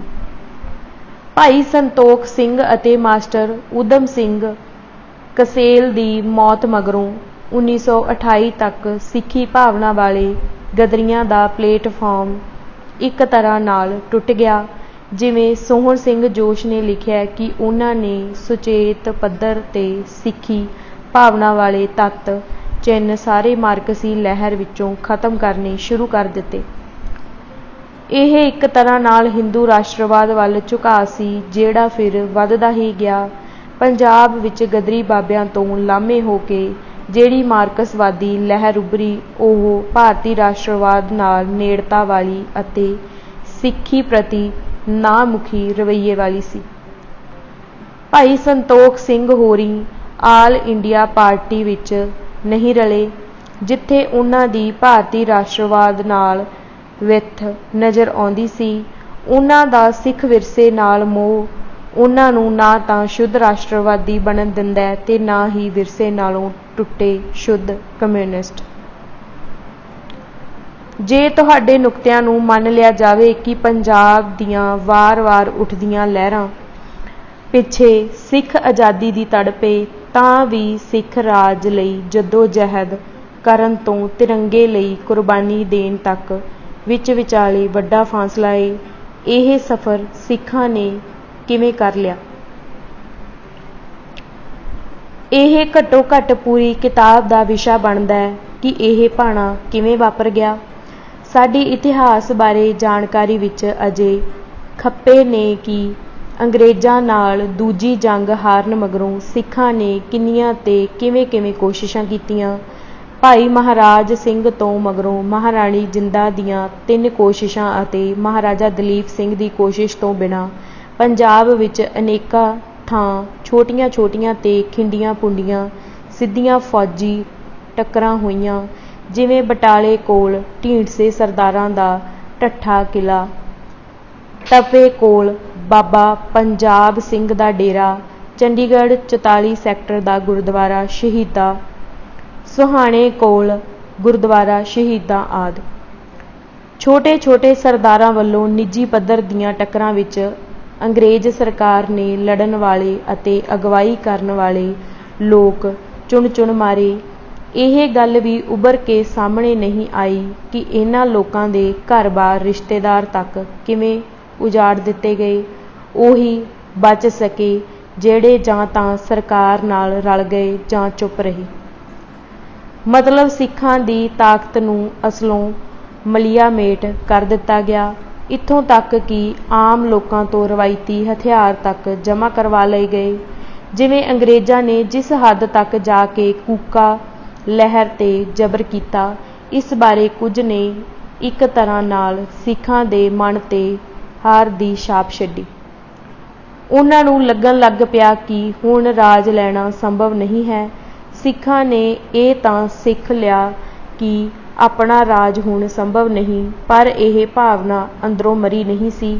ਮਸਲਨ ਇਹ ਭਾਵਨਾ ਮਹਾਰਾਜਾ ਦਲੀਪ ਸਿੰਘ ਦੇ ਆਉਣ ਦੀ ਖਬਰ ਨਾਲ ਕਿਵੇਂ ਮੂੰਹ ਜ਼ੋਰ ਉੱਠਦੀ ਹੈ, ਇਸ ਦੀ ਮਿਸਾਲ ਸਿੱਖ ਫੌਜਾਂ ਅਤੇ ਬਾਬਾ ਖੇਮ ਸਿੰਘ ਬੇਦੀ ਅਤੇ ਸੰਧਾਵਾਲੀਏ ਸਰਦਾਰ ਹਨ, ਜਿਹੜੇ ਆਪਣੇ ਰਾਜ ਦੇ ਨਾਂ 'ਤੇ ਇੱਕਦਮ ਪੂਰੇ ਦੇ ਪੂਰੇ ਤਿਆਰ ਹੋ ਜਾਂਦੇ ਨੇ, ਪਰ ਭਾਰਤ ਦੀ ਆਜ਼ਾਦੀ ਵਿੱਚ ਉਹਨਾਂ ਨੂੰ ਕੋਈ ਦਿਲਚਸਪੀ ਨਹੀਂ ਸੀ। ਇਸ ਲਈ ਉਹਨਾਂ ਨੂੰ ਅੰਗਰੇਜ਼ਾਂ ਦੇ ਝੋਲੀ ਚੁੱਕ ਕਿਹਾ ਜਾ ਰਿਹਾ ਹੈ। ਜਦੋਂ ਕੋਈ ਕੌਮ ਲਗਾਤਾਰ ਹਾਰਾਂ ਨਾਲ ਵੱਡੇ ਸਦਮੇ ਜਾਂ ਨਾਉਮੀਦੀ ਦੀ ਹਾਲਤ ਵਿੱਚ ਪਹੁੰਚ ਜਾਵੇ, ਫਿਰ ਉਹ ਸਿੱਧੇ ਵਿਰੋਧ ਦੀ ਥਾਂ ਆਪਣੇ ਤਰੀਕੇ ਬਦਲ ਲੈਂਦੀ ਹੈ। ਅਜਿਹੀ ਹਾਲਤ ਵਿੱਚ ਹੀ ਸਿੰਘ ਸਭਾ ਲਹਿਰ ਨੇ ਇੱਕ ਕਦਮ ਪਿੱਛੇ ਹਟਦਿਆਂ ਆਪਣਾ ਰਾਜ ਲੈਣ ਦੀ ਥਾਂ ਆਪਣੀ ਪਛਾਣ ਬਚਾਉਣ ਤੱਕ ਸੀਮਿਤ ਕਰ ਲਿਆ। ਇਹ ਨਹੀਂ ਸੀ ਕਿ ਉਹਨਾਂ ਨੂੰ ਆਪਣੇ ਰਾਜ ਦੀ ਗੱਲ ਚੰਗੀ ਨਹੀਂ ਸੀ ਲੱਗਦੀ, ਪਰ ਹਾਲਾਤ ਉੱਕਾ ਹੀ ਨਾਮੁਮਕਿਨ ਲੱਗਦੇ ਸਨ ਤੇ ਐਡੀ ਵੱਡੀ ਤਾਕਤ ਹੈ, ਲੜਾਈ ਕਰ ਕਰਕੇ ਹਾਰ ਗਈਆਂ ਉਹ ਤਾਕਤ ਪੱਕੇ ਪੈਰੀਂ ਹੋ ਗਈ ਸੀ। ਸਿੱਖ ਛੋਟੀ ਜਿਹੀ ਗਿਣਤੀ ਸਨ ਤੇ ਦੇਸ਼ ਵਿੱਚੋਂ ਕਿਤੋਂ ਹਮਾਇਤ ਮਿਲਣੀ ਨਹੀਂ ਸੀ। ਕਿਸੇ ਤਰ੍ਹਾਂ ਵੀ ਆਪਣਾ ਰਾਜ ਸੰਭਵ ਹੀ ਨਹੀਂ ਸੀ ਲੱਗਦਾ। ਇਸੇ ਕਰਕੇ ਇਹ ਸਿੱਖਾਂ ਦੀ ਆਗੂ ਜਮਾਤ ਦਾ ਚੇਤੰਨ ਫੈਸਲਾ ਸੀ, ਕਿਉਂਕਿ ਰਾਹ ਤਾਂ ਉਸੇ ਨੇ ਹੀ ਵਿਖਾਉਣਾ ਹੁੰਦਾ ਹੈ, ਉਹਨਾਂ ਨੇ ਮੁੱਦੇ ਤੈਅ ਕਰਨੇ ਹੁੰਦੇ ਹੈ। ਇਸ ਲਈ ਉਹਨਾਂ ਨੇ ਸਿੱਧੀ ਲੜਾਈ ਬੰਦ ਕਰਨ ਦਾ ਫੈਸਲਾ ਲੈ ਲਿਆ। ਦੂਜੇ ਪਾਸੇ ਸੱਚਮੁੱਚ ਹੀ ਪਛਾਣ ਦਾ ਖਤਰਾ ਖੜਾ ਹੋ ਗਿਆ। ਸਿੱਖਾਂ ਦੀ ਰਾਜਸੀ ਤਾਕਤ ਖੁੱਸਣ ਮਗਰੋਂ ਬ੍ਰਾਹਮਣਵਾਦ ਨੇ ਆਪਣਾ ਹਮਲਾ ਹੋਰ ਤਿੱਖਾ ਕਰ ਦਿੱਤਾ। ਇਸ ਤਰ੍ਹਾਂ ਕੌਮ ਸਾਹਮਣੇ ਚੋਣ ਕਰਨ ਦੀ ਸਮੱਸਿਆ ਆ ਗਈ ਕਿ ਕਿਹਦੇ ਖਿਲਾਫ ਲੜੀਏ। ਆਰੀਆ ਸਮਾਜ ਨੇ ਧਾਰਮਿਕ ਪਾਸਿਓਂ ਹਮਲਾ ਕੀਤਾ, ਜਿਹੜਾ ਜ਼ਿਆਦਾ ਅਸਹਿ ਤੇ ਜਾਨਲੇਵਾ ਸੀ। ਇਹ ਸੰਭਵ ਨਹੀਂ ਸੀ ਕਿ ਵੇਲੇ ਦੀ ਹਕੂਮਤ ਨਾਲ ਅਤੇ ਪਛਾਣ 'ਤੇ ਹਮਲਾ ਕਰਨ ਵਾਲੀ ਧਿਰ ਨਾਲ ਇੱਕੋ ਵੇਲੇ ਲੜਿਆ ਜਾ ਸਕਦਾ। ਬ੍ਰਾਹਮਣੀ ਧਿਰ ਨਾਲ ਟਾਕਰੇ ਵਿੱਚ ਅੰਗਰੇਜ਼ ਇੱਕ ਤਰ੍ਹਾਂ ਨਿਰਪੱਖ ਵੀ ਲੱਗਦੇ ਸਨ ਤੇ ਮੌਕੇ ਦੀ ਹੁਕਮਰਾਨ ਤਾਕਤ ਵੀ ਸਨ, ਤੇ ਇਸ ਕਰਕੇ ਇਸ ਗਿਣਤੀ ਮਿਣਤੀ ਵਿੱਚੋਂ ਉਹਨਾਂ ਨੇ ਇਹ ਪੈਂਤੜਾ ਲਿਆ ਕਿ ਹਾਲ ਦੀ ਘੜੀ ਅੰਗਰੇਜ਼ਾਂ ਦਾ ਸਿੱਧਾ ਵਿਰੋਧ ਬੰਦ ਕਰਕੇ ਪਛਾਣ ਦੀ ਰੱਖਿਆ ਦੇ ਮੁਹਾਜ਼ 'ਤੇ ਡਟਿਆ ਜਾਵੇ। ਦੂਜੇ ਪਾਸੇ ਹਿੰਦੂ ਪੁਨਰ ਜਾਗ੍ਰਿਤੀ ਦੀਆਂ ਲਹਿਰਾਂ ਉੱਠੀਆਂ, ਜਿਹੜੀਆਂ ਹਿੰਦੂ ਰਾਸ਼ਟਰਵਾਦ ਦੀਆਂ ਅਗਵਾਨੂ ਸਨ। ਇਹਨਾਂ ਨੇ ਇਹ ਨਿਰਣਾ ਕੱਢ ਲਿਆ ਬਈ ਜਿਹੜਾ ਅੰਗਰੇਜ਼ਾਂ ਨਾਲ ਮੇਲ-ਜੋਲ ਕਰੂ ਉਹ ਸਾਡਾ ਦੁਸ਼ਮਣ, ਤੇ ਜਿਹੜਾ ਸਾਡੇ ਨਾਲ ਉਹ ਸਾਡਾ ਹਿੱਸਾ। ਸਿੱਖ ਜਿੱਧਰ ਜਾਣ ਮਰੇ ਹੀ ਮਰੇ ਸਨ। ਇਸ ਕਰਕੇ ਬਹੁ ਗਿਣਤੀ ਵਰਗ ਨੇ ਆਪਣੇ ਰਾਸ਼ਟਰਵਾਦ ਦੇ ਨਜ਼ਰੀਏ ਤੋਂ ਉਹਨਾਂ ਸਿੱਖਾਂ ਲਈ ਟੋਡੀ ਵਰਗੇ ਘਟੀਆ ਸ਼ਬਦ ਦੀ ਵਰਤੋਂ ਕੀਤੀ, ਜਿਨ੍ਹਾਂ ਨੇ ਲੜਾਈ ਦੀ ਚੋਣ ਅੰਗਰੇਜ਼ਾਂ ਦੇ ਖਿਲਾਫ ਦੀ ਥਾਂ ਆਪਣੀਆਂ ਕਦਰਾਂ ਕੀਮਤਾਂ ਅਤੇ ਚਿੰਨ੍ਹਾਂ ਦੇ ਨੁਕਤੇ ਤੋਂ ਹਿੰਦੂ ਪੁਨਰ ਜਾਗਰਣ ਦੇ ਹਮਲੇ ਖਿਲਾਫ ਕੀਤੀ। ਡਾਕਟਰ ਅੰਬੇਦਕਰ ਨਾਲ ਵੀ ਇਵੇਂ ਹੋਇਆ। ਕਿਸੇ ਲੜ ਰਹੀ ਧਿਰ ਦੇ ਉੱਚੇ ਵਰਗ ਨੇ ਤਾਂ ਫੈਸਲਾ ਸਾਰਾ ਕੁਝ ਨਾਪ ਤੋਲ ਕੇ ਕਰਨਾ ਹੁੰਦਾ ਹੈ, ਪਰ ਆਮ ਲੋਕਾਂ ਨੇ ਤਾਂ ਭਾਵਨਾ ਮਗਰ ਜਾਣਾ ਹੁੰਦਾ ਹੈ। ਆਮ ਸਿੱਖੀ ਨੂੰ ਬਹੁ ਗਿਣਤੀ ਦੀ ਇਹ ਗੱਲ ਜੱਚਦੀ ਸੀ ਕਿ ਅੰਗਰੇਜ਼ ਸਾਨੂੰ ਗੁਲਾਮ ਤਾਂ ਕਰੀ ਬੈਠੇ ਨੇ, ਇਹਨਾਂ ਨਾਲ ਕਾਹਦਾ ਮੇਲ-ਜੋਲ। ਇਸ ਮੇਲ-ਜੋਲ ਖਿਲਾਫ ਸਿੱਖ ਭਾਵਨਾ ਨੂੰ ਹਿੰਦੂ ਪੈਂਤੜਾ ਸਹੀ ਜਾਪਦਾ ਸੀ, ਜੋ ਉਹਨਾਂ ਦੇ ਲੀਡਰਾਂ ਦੀ ਨੁਕਤਾਚੀਨੀ ਕਰਦਾ ਸੀ। ਇਹ ਗੱਲ ਉਦੋਂ ਸਿੱਖਾਂ ਨੂੰ ਹਜ਼ਮ ਨਹੀਂ ਸੀ ਹੋ ਸਕਦੀ ਕਿ ਜਿਨ੍ਹਾਂ ਸਾਡਾ ਰਾਜ ਖੋਹਿਆ ਉਹਦੇ ਨਾਲ ਮੇਲ ਕਿਵੇਂ। ਗਦਰੀ ਵੀ ਇਸੇ ਪ੍ਰਚਾਰ ਦੇ ਅਸਰ ਹੇਠ ਆਏ ਕਿ ਅੰਗਰੇਜ਼ ਖਿਲਾਫ ਆਰ ਪਾਰ ਦੀ ਲੜਾਈ ਕਰੋ, ਕਿਉਂਕਿ ਘਰੋਂ ਬਾਹਰ ਗਿਆ ਜ਼ਿਆਦਾ ਧੱਕਾ ਪੈਂਦਾ ਸੀ। ਪੰਜਾਬ ਵਿੱਚ ਤਾਂ ਪੇਂਡੂ ਜ਼ਿੰਦਗੀ ਵਿੱਚ ਇੰਨਾ ਦਖਲ ਨਹੀਂ ਸੀ ਅੰਗਰੇਜ਼ਾਂ ਦਾ, ਉੱਥੇ ਪੈਰ ਪੈਰ 'ਤੇ ਮਹਿਸੂਸ ਹੁੰਦਾ ਸੀ ਤੇ ਇੱਕ ਪਹਿਲਾਂ ਹੀ ਇਹ ਭਾਵਨਾ ਪਈ ਸੀ ਕਿ ਸਾਡਾ ਰਾਜ ਖੋਹਿਆ। ਬਸ ਇਹਨੂੰ ਵਰਤਿਆ ਗਿਆ ਰੱਜ ਕੇ, ਤੇ ਉੱਤੋਂ ਵਧਵਾਂ ਪ੍ਰਚਾਰ ਸਾਵਰਕਰ ਦੀ ਕਿਤਾਬ ਦਾ ਸੀ ਕਿ 1857 ਦਾ ਗਦਰ ਸਿੱਖਾਂ ਦੀ ਗਦਾਰੀ ਕਾਰਨ ਫੇਲ ਹੋਇਆ। ਸਿੱਖ ਇਸ ਦਬਾਓ ਥੱਲੇ ਵੀ ਆਏ। ਤੁਸੀਂ ਗਦਰੀਆਂ ਦੀਆਂ ਲਿਖਤਾਂ ਵਿੱਚ ਇਹ ਭਾਵਨਾ ਵੇਖ ਸਕਦੇ ਹੋ। ਗੈਰਾਂ ਵੱਲੋਂ ਕੀਤੀ ਟੋਡੀ ਵਰਗੇ ਸ਼ਬਦਾਂ ਦੀ ਚੋਣ ਸਿੱਖਾਂ ਨੂੰ ਆਪਣੇ ਆਗੂਆਂ ਲਈ ਪ੍ਰਵਾਨ ਹੋਣ ਲੱਗੀ। ਇਹ ਟੋਡੀ ਵਰਗੇ ਸ਼ਬਦ ਕਵਿਤਾ ਵਿੱਚ, ਸਾਹਿਤ ਵਿੱਚ ਆ ਗਏ। ਇਹ ਇੱਕ ਵੱਡੀ ਢਾਹ ਸੀ ਸਿੱਖ ਪੈਂਤੜੇ ਲਈ ਕਿ ਬਹੁਗਿਣਤੀ ਦੀ ਐਨਕ ਰਾਹੀਂ ਆਪਣੇ ਆਪ ਨੂੰ ਵੇਖਣਾ। ਪਰ ਕੀ ਕੁਝ ਸਿੱਖ ਅਨਸਰ ਅਜਿਹੇ ਸਨ ਜਿਨ੍ਹਾਂ ਦਾ ਸਿੱਖਾਂ ਦੇ ਕਿਸੇ ਮਸਲੇ ਨਾਲ ਕੋਈ ਸਰੋਕਾਰ ਨਹੀਂ ਸੀ ਅਤੇ ਉਹ ਨਿਰੋਲ ਨਿੱਜੀ ਗਰਜਾਂ ਵਿੱਚੋਂ ਅੰਗਰੇਜ਼ ਹਕੂਮਤ ਦੇ ਝੋਲੀ ਚੁੱਕ ਬਣੇ ਹੋਏ ਸਨ। ਦੋ ਗੱਲਾਂ ਨੇ, ਇੱਕ ਤਾਂ ਅਜਿਹੇ ਅਨਸਰ ਕੱਲੇ ਸਿੱਖਾਂ 'ਚੋਂ ਨਹੀਂ ਸਾਰੇ ਵਰਗਾਂ ਵਿੱਚੋਂ ਸਨ, ਦੂਜਾ ਅਜਿਹੇ ਸਿੱਖ ਅਨਸਰਾਂ ਨੂੰ ਚੀਫ ਖਾਲਸਾ ਦੀਵਾਨ ਵਰਗੀਆਂ ਸੰਸਥਾਵਾਂ ਨਾਲੋਂ ਨਿਖੇੜ ਕੇ ਵੇਖਣਾ ਚਾਹੀਦਾ ਹੈ। ਚੀਫ ਖਾਲਸਾ ਦੀਵਾਨ ਦਾ ਅੰਗਰੇਜ਼ਾਂ ਨਾਲ ਮੇਲ ਜੋਲ ਦਾ ਪੈਂਤੜਾ ਇੱਕ ਬਕਾਇਦਾ ਏਜੰਡੇ ਵਜੋਂ ਨਿਕਲਿਆ ਸੀ। ਇਹ ਏਜੰਡਾ ਆਪਣੀ ਪਛਾਣ ਦੀ ਰੱਖਿਆ ਕਰਨਾ ਸੀ। ਉਸ ਏਜੰਡੇ ਨੂੰ ਅੱਖੋਂ ਪਰੋਖੇ ਕਰਕੇ ਉਹਨਾਂ ਨੂੰ ਟੋਡੀ ਕਹਿ ਕੇ ਨਿੰਦੀ ਜਾਣਾ ਹਿੰਦੂ ਵਰਗ ਦੇ ਆਗੂਆਂ ਦੀ ਸੋਚੀ ਸਮਝੀ ਤੇ ਖਚਰੀ ਰਾਜਨੀਤੀ ਸੀ ਅਤੇ ਇਸ ਸ਼ਰਾਰਤ ਦੀ ਪਛਾਣ ਨਾ ਕਰ ਸਕਣਾ ਸਿੱਖਾਂ ਦੀ ਬਹੁਤ ਵੱਡੀ ਸਿਧਾਂਤਕ ਕਮਜ਼ੋਰੀ, ਮੈਂ ਤਾਂ ਕਹਾਂਗਾ ਕੋਤਾਹੀ ਸੀ। ਵੇਖੋ, ਜਦੋਂ ਤੁਸੀਂ ਗੱਲਾਂ ਨੂੰ ਦੂਜਿਆਂ ਵਾਂਗ ਵੇਖਣ ਲੱਗੋ, ਮੁੱਦਿਆਂ ਤੇ ਮਸਲਿਆਂ ਦੇ ਅਰਥ ਉਹਨਾਂ ਵਰਗੇ ਕਰਨ ਲੱਗੋ, ਤਾਂ ਤੁਹਾਡੇ ਦੂਜਿਆਂ ਵਿੱਚ ਗੁੰਮ ਜਾਣ ਦੇ ਰਾਹ ਖੁੱਲ੍ਹ ਜਾਂਦੇ ਹਨ। ਸਿੱਖ ਉੱਚ ਵਰਗ ਰਾਸ਼ਟਰਵਾਦੀ ਵਰਤਾਰੇ ਦਾ ਸਿੱਧਾ ਵਿਰੋਧ ਨਹੀਂ ਸੀ ਕਰ ਰਿਹਾ, ਪਰ ਉਹ ਇਹਦੇ ਨਾਲ ਮਿਲ ਕੇ ਵੀ ਨਹੀਂ ਚੱਲਦਾ ਸੀ, ਕਿਉਂਕਿ ਮਿਲਣ ਨਾਲ ਤਾਂ ਪਛਾਣ ਵਾਲਾ ਕੰਮ ਹੀ ਖਤਮ ਹੋ ਜਾਣਾ ਸੀ। ਉਹਨਾਂ ਦਾ ਇਹ ਕਹਿਣਾ ਕਿ ਹਮ ਹਿੰਦੂ ਨਹੀਂ, ਇੱਕ ਤਰ੍ਹਾਂ ਭਾਰਤੀ ਰਾਸ਼ਟਰਵਾਦ ਨੂੰ ਨਕਾਰੀ ਜਾਂਦਾ ਸੀ। ਅਸਲ ਤਕਲੀਫ ਹਿੰਦੂ ਹੋਣ ਤੋਂ ਇਨਕਾਰੀ ਹੋਣ ਦੀ ਸੀ, ਕਿਉਂਕਿ ਇਹ ਭਵਿੱਖ ਦੀ ਇੱਕ ਭਾਰਤੀ ਕੌਮ ਦੀ ਮਨਸ਼ਾ ਨੂੰ ਸੱਟ ਮਾਰਦਾ ਸੀ। ਸਿੱਖਾਂ ਦੇ ਉੱਚ ਵਰਗ ਉੱਤੇ ਅੰਗਰੇਜ਼ਾਂ ਨਾਲ ਮਿਲਣ ਦਾ ਜਾਂ ਉਹਨਾਂ ਦਾ ਵਿਰੋਧ ਨਾ ਕਰਨ ਦਾ ਦੋਸ਼ ਤਾਂ ਆਮ ਸਿੱਖਾਂ ਨੂੰ ਮੂਰਖ ਬਣਾਉਣ ਲਈ ਸੀ, ਕਿਉਂਕਿ ਜੇ ਇਹ ਗੱਲ ਸਹੀ ਹੁੰਦੀ ਤਾਂ ਹਿੰਦੂਆਂ ਨੇ ਕਿਤੇ ਵਧੇਰੇ ਅੰਗਰੇਜ਼ ਦਾ ਸਾਥ ਦਿੱਤਾ। ਕਿੰਨੇ ਹੀ ਹਿੰਦੂ ਰਜਵਾੜਿਆਂ, ਜ਼ਿਮੀਂਦਾਰਾਂ ਤੇ ਧਾਰਮਿਕ ਸੰਸਥਾਵਾਂ ਨੇ, ਇੱਥੋਂ ਤੱਕ ਕਿ ਗਾਂਧੀ ਤੇ ਬਾਲ ਗੰਗਾਧਰ ਤਿਲਕ ਵਰਗੇ ਉੱਚ ਕੋਟੀ ਦੇ ਹਿੰਦੂ ਆਗੂਆਂ ਨੇ ਗਦਰੀ ਇਨਕਲਾਬੀਆਂ ਦੀ ਪੁੱਜ ਕੇ ਨਿੰਦਿਆ ਕੀਤੀ ਤੇ ਜੰਗ ਦੌਰਾਨ ਅੰਗਰੇਜ਼ਾਂ ਦੀ ਪੁਰਜ਼ੋਰ ਹਿਮਾਇਤ ਕੀਤੀ। ਉਹਨਾਂ ਦਾ ਵਿਰੋਧ ਵੀ ਹੋਣਾ ਚਾਹੀਦਾ ਸੀ, ਪਰ ਇਹ ਕਦੇ ਨਾ ਹੋਇਆ। ਜੇ ਆਪਾਂ ਇਹ ਮੰਨ ਸਕਦੇ ਹਾਂ ਕਿ ਅੰਗਰੇਜ਼ਾਂ ਨਾਲ ਮੇਲ ਜੋਲ ਮੌਕੇ ਮੁਤਾਬਕ ਸੁਚੇਤ ਰਣਨੀਤੀ ਸੀ, ਤਾਂ ਕੀ ਇਹ ਸੰਭਵ ਨਹੀਂ ਹੋ ਸਕਦੀ ਸੀ ਕਿ ਸਿੱਖਾਂ ਨੇ ਉਸ ਵੇਲੇ ਹਿੰਦੁਸਤਾਨ ਦੀ ਆਜ਼ਾਦੀ ਨੂੰ ਵੀ ਇਸੇ ਪੈਂਤੜੇ ਤੋਂ ਅਪਣਾਇਆ ਹੋਵੇ? ਮੇਰੇ ਖਿਆਲ ਵਿੱਚ ਬਿਲਕੁਲ ਉਲਟ ਵਾਪਰਿਆ। ਜਦੋਂ ਅੰਗਰੇਜ਼ੀ ਪ੍ਰਬੰਧ ਦਾ ਪੜ੍ਹਿਆ ਸਿੱਖ ਵਰਗ ਅੱਗੇ ਆਇਆ ਤਾਂ ਉਹਨੇ ਨਾ ਕੇਵਲ ਪੱਛਮ ਦੇ ਉਦਾਰਵਾਦੀ, ਵਿਗਿਆਨਿਕ ਤੇ ਧਰਮ ਨਿਰਪੱਖਤਾ ਵਰਗੇ ਰੁਝਾਨਾਂ ਨੂੰ ਅਪਣਾ ਲਿਆ, ਸਗੋਂ ਉਸੇ ਰਾਜਸੀ ਤਰਜ਼ ਦਾ ਭਾਰਤੀ ਰਾਸ਼ਟਰਵਾਦ ਵੀ ਆਪਣੀ ਮੰਜ਼ਿਲ ਮੰਨ ਲਿਆ। ਮੇਰਾ ਨਹੀਂ ਖਿਆਲ ਇਸ ਅਖੌਤੀ ਰਾਸ਼ਟਰਵਾਦੀ ਸਮਝ ਦੀ ਚੜ੍ਹਤ ਸਮੇਂ ਕਿਸੇ ਸਿੱਖ ਨੇ ਸਾਰੇ ਕਾਸੇ ਦੀ ਇਹ ਵਿਆਖਿਆ ਕਰਨ ਦੀ ਕੋਸ਼ਿਸ਼ ਕੀਤੀ ਹੋਵੇ ਕਿ ਆਹ ਸਿੱਖ ਨਜ਼ਰੀਆ ਹੈ, ਸਿੱਖ ਪ੍ਰਸੰਗ ਹੀ ਖਤਮ ਹੋ ਗਿਆ ਸਾਰੇ ਕੁਝ ਦਾ। ਸਗੋਂ ਉਲਟਾ ਸਿੱਖ ਸਿਧਾਂਤ, ਇਤਿਹਾਸ ਤੇ ਹੋਰ ਸਭ ਕੁਝ ਦੀ ਇਸ ਤਰ੍ਹਾਂ ਵਿਆਖਿਆ ਹੋਣ ਲੱਗੀ ਕਿ ਆਪਣੇ ਆਪ ਨੂੰ ਉਹਨਾਂ ਵਰਗਾ ਵਿਖਾਓ। ਇੱਥੋਂ ਸਾਰੀ ਸਿੱਖੀ ਦੀ ਵਿਆਖਿਆ ਵਿਗਿਆਨਿਕ, ਉਦਾਰਵਾਦੀ, ਅਗਾਂਹ-ਵਧੂ, ਸੈਕੂਲਰ ਵਰਗੇ ਪੈਂਤੜੇ ਤੇ ਹੋਣ ਲੱਗੀ। ਇਹਦੇ ਵਿੱਚੋਂ ਆਪਣੀ ਪਛਾਣ ਤੇ ਜ਼ੋਰ ਘਟਣ ਲੱਗਾ, ਕਿਉਂਕਿ ਕੁਦਰਤੀ ਤੌਰ ਤੇ ਸਿੱਖ ਧਰਮ ਨੇ ਇਹਨਾਂ ਲੀਹਾਂ ਤੇ ਮੇਚ ਨਹੀਂ ਸੀ ਆਉਣਾ।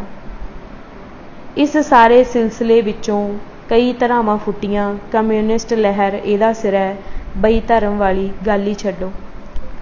ਦੂਜੇ ਪਾਸੇ ਜਿਹੜੇ ਮੱਧ-ਵਰਗੀ ਸਿੱਖ ਬੁੱਧੀਜੀਵੀ ਸਨ, ਉਹ ਕਾਮਰੇਡੀ ਪੈਂਤੜਾ ਤਾਂ ਨਹੀਂ ਲੈ ਸਕਦੇ ਸਨ, ਪਰ ਆਪਣੀ ਵਿਆਖਿਆ ਇਸ ਤਰ੍ਹਾਂ ਨਾਲ ਸਮਝੌਤੇ ਵਰਗੀ ਕਰਨ ਲੱਗ ਗਏ ਜਿੱਥੇ ਧਰਮ ਦਾ ਅਸਰ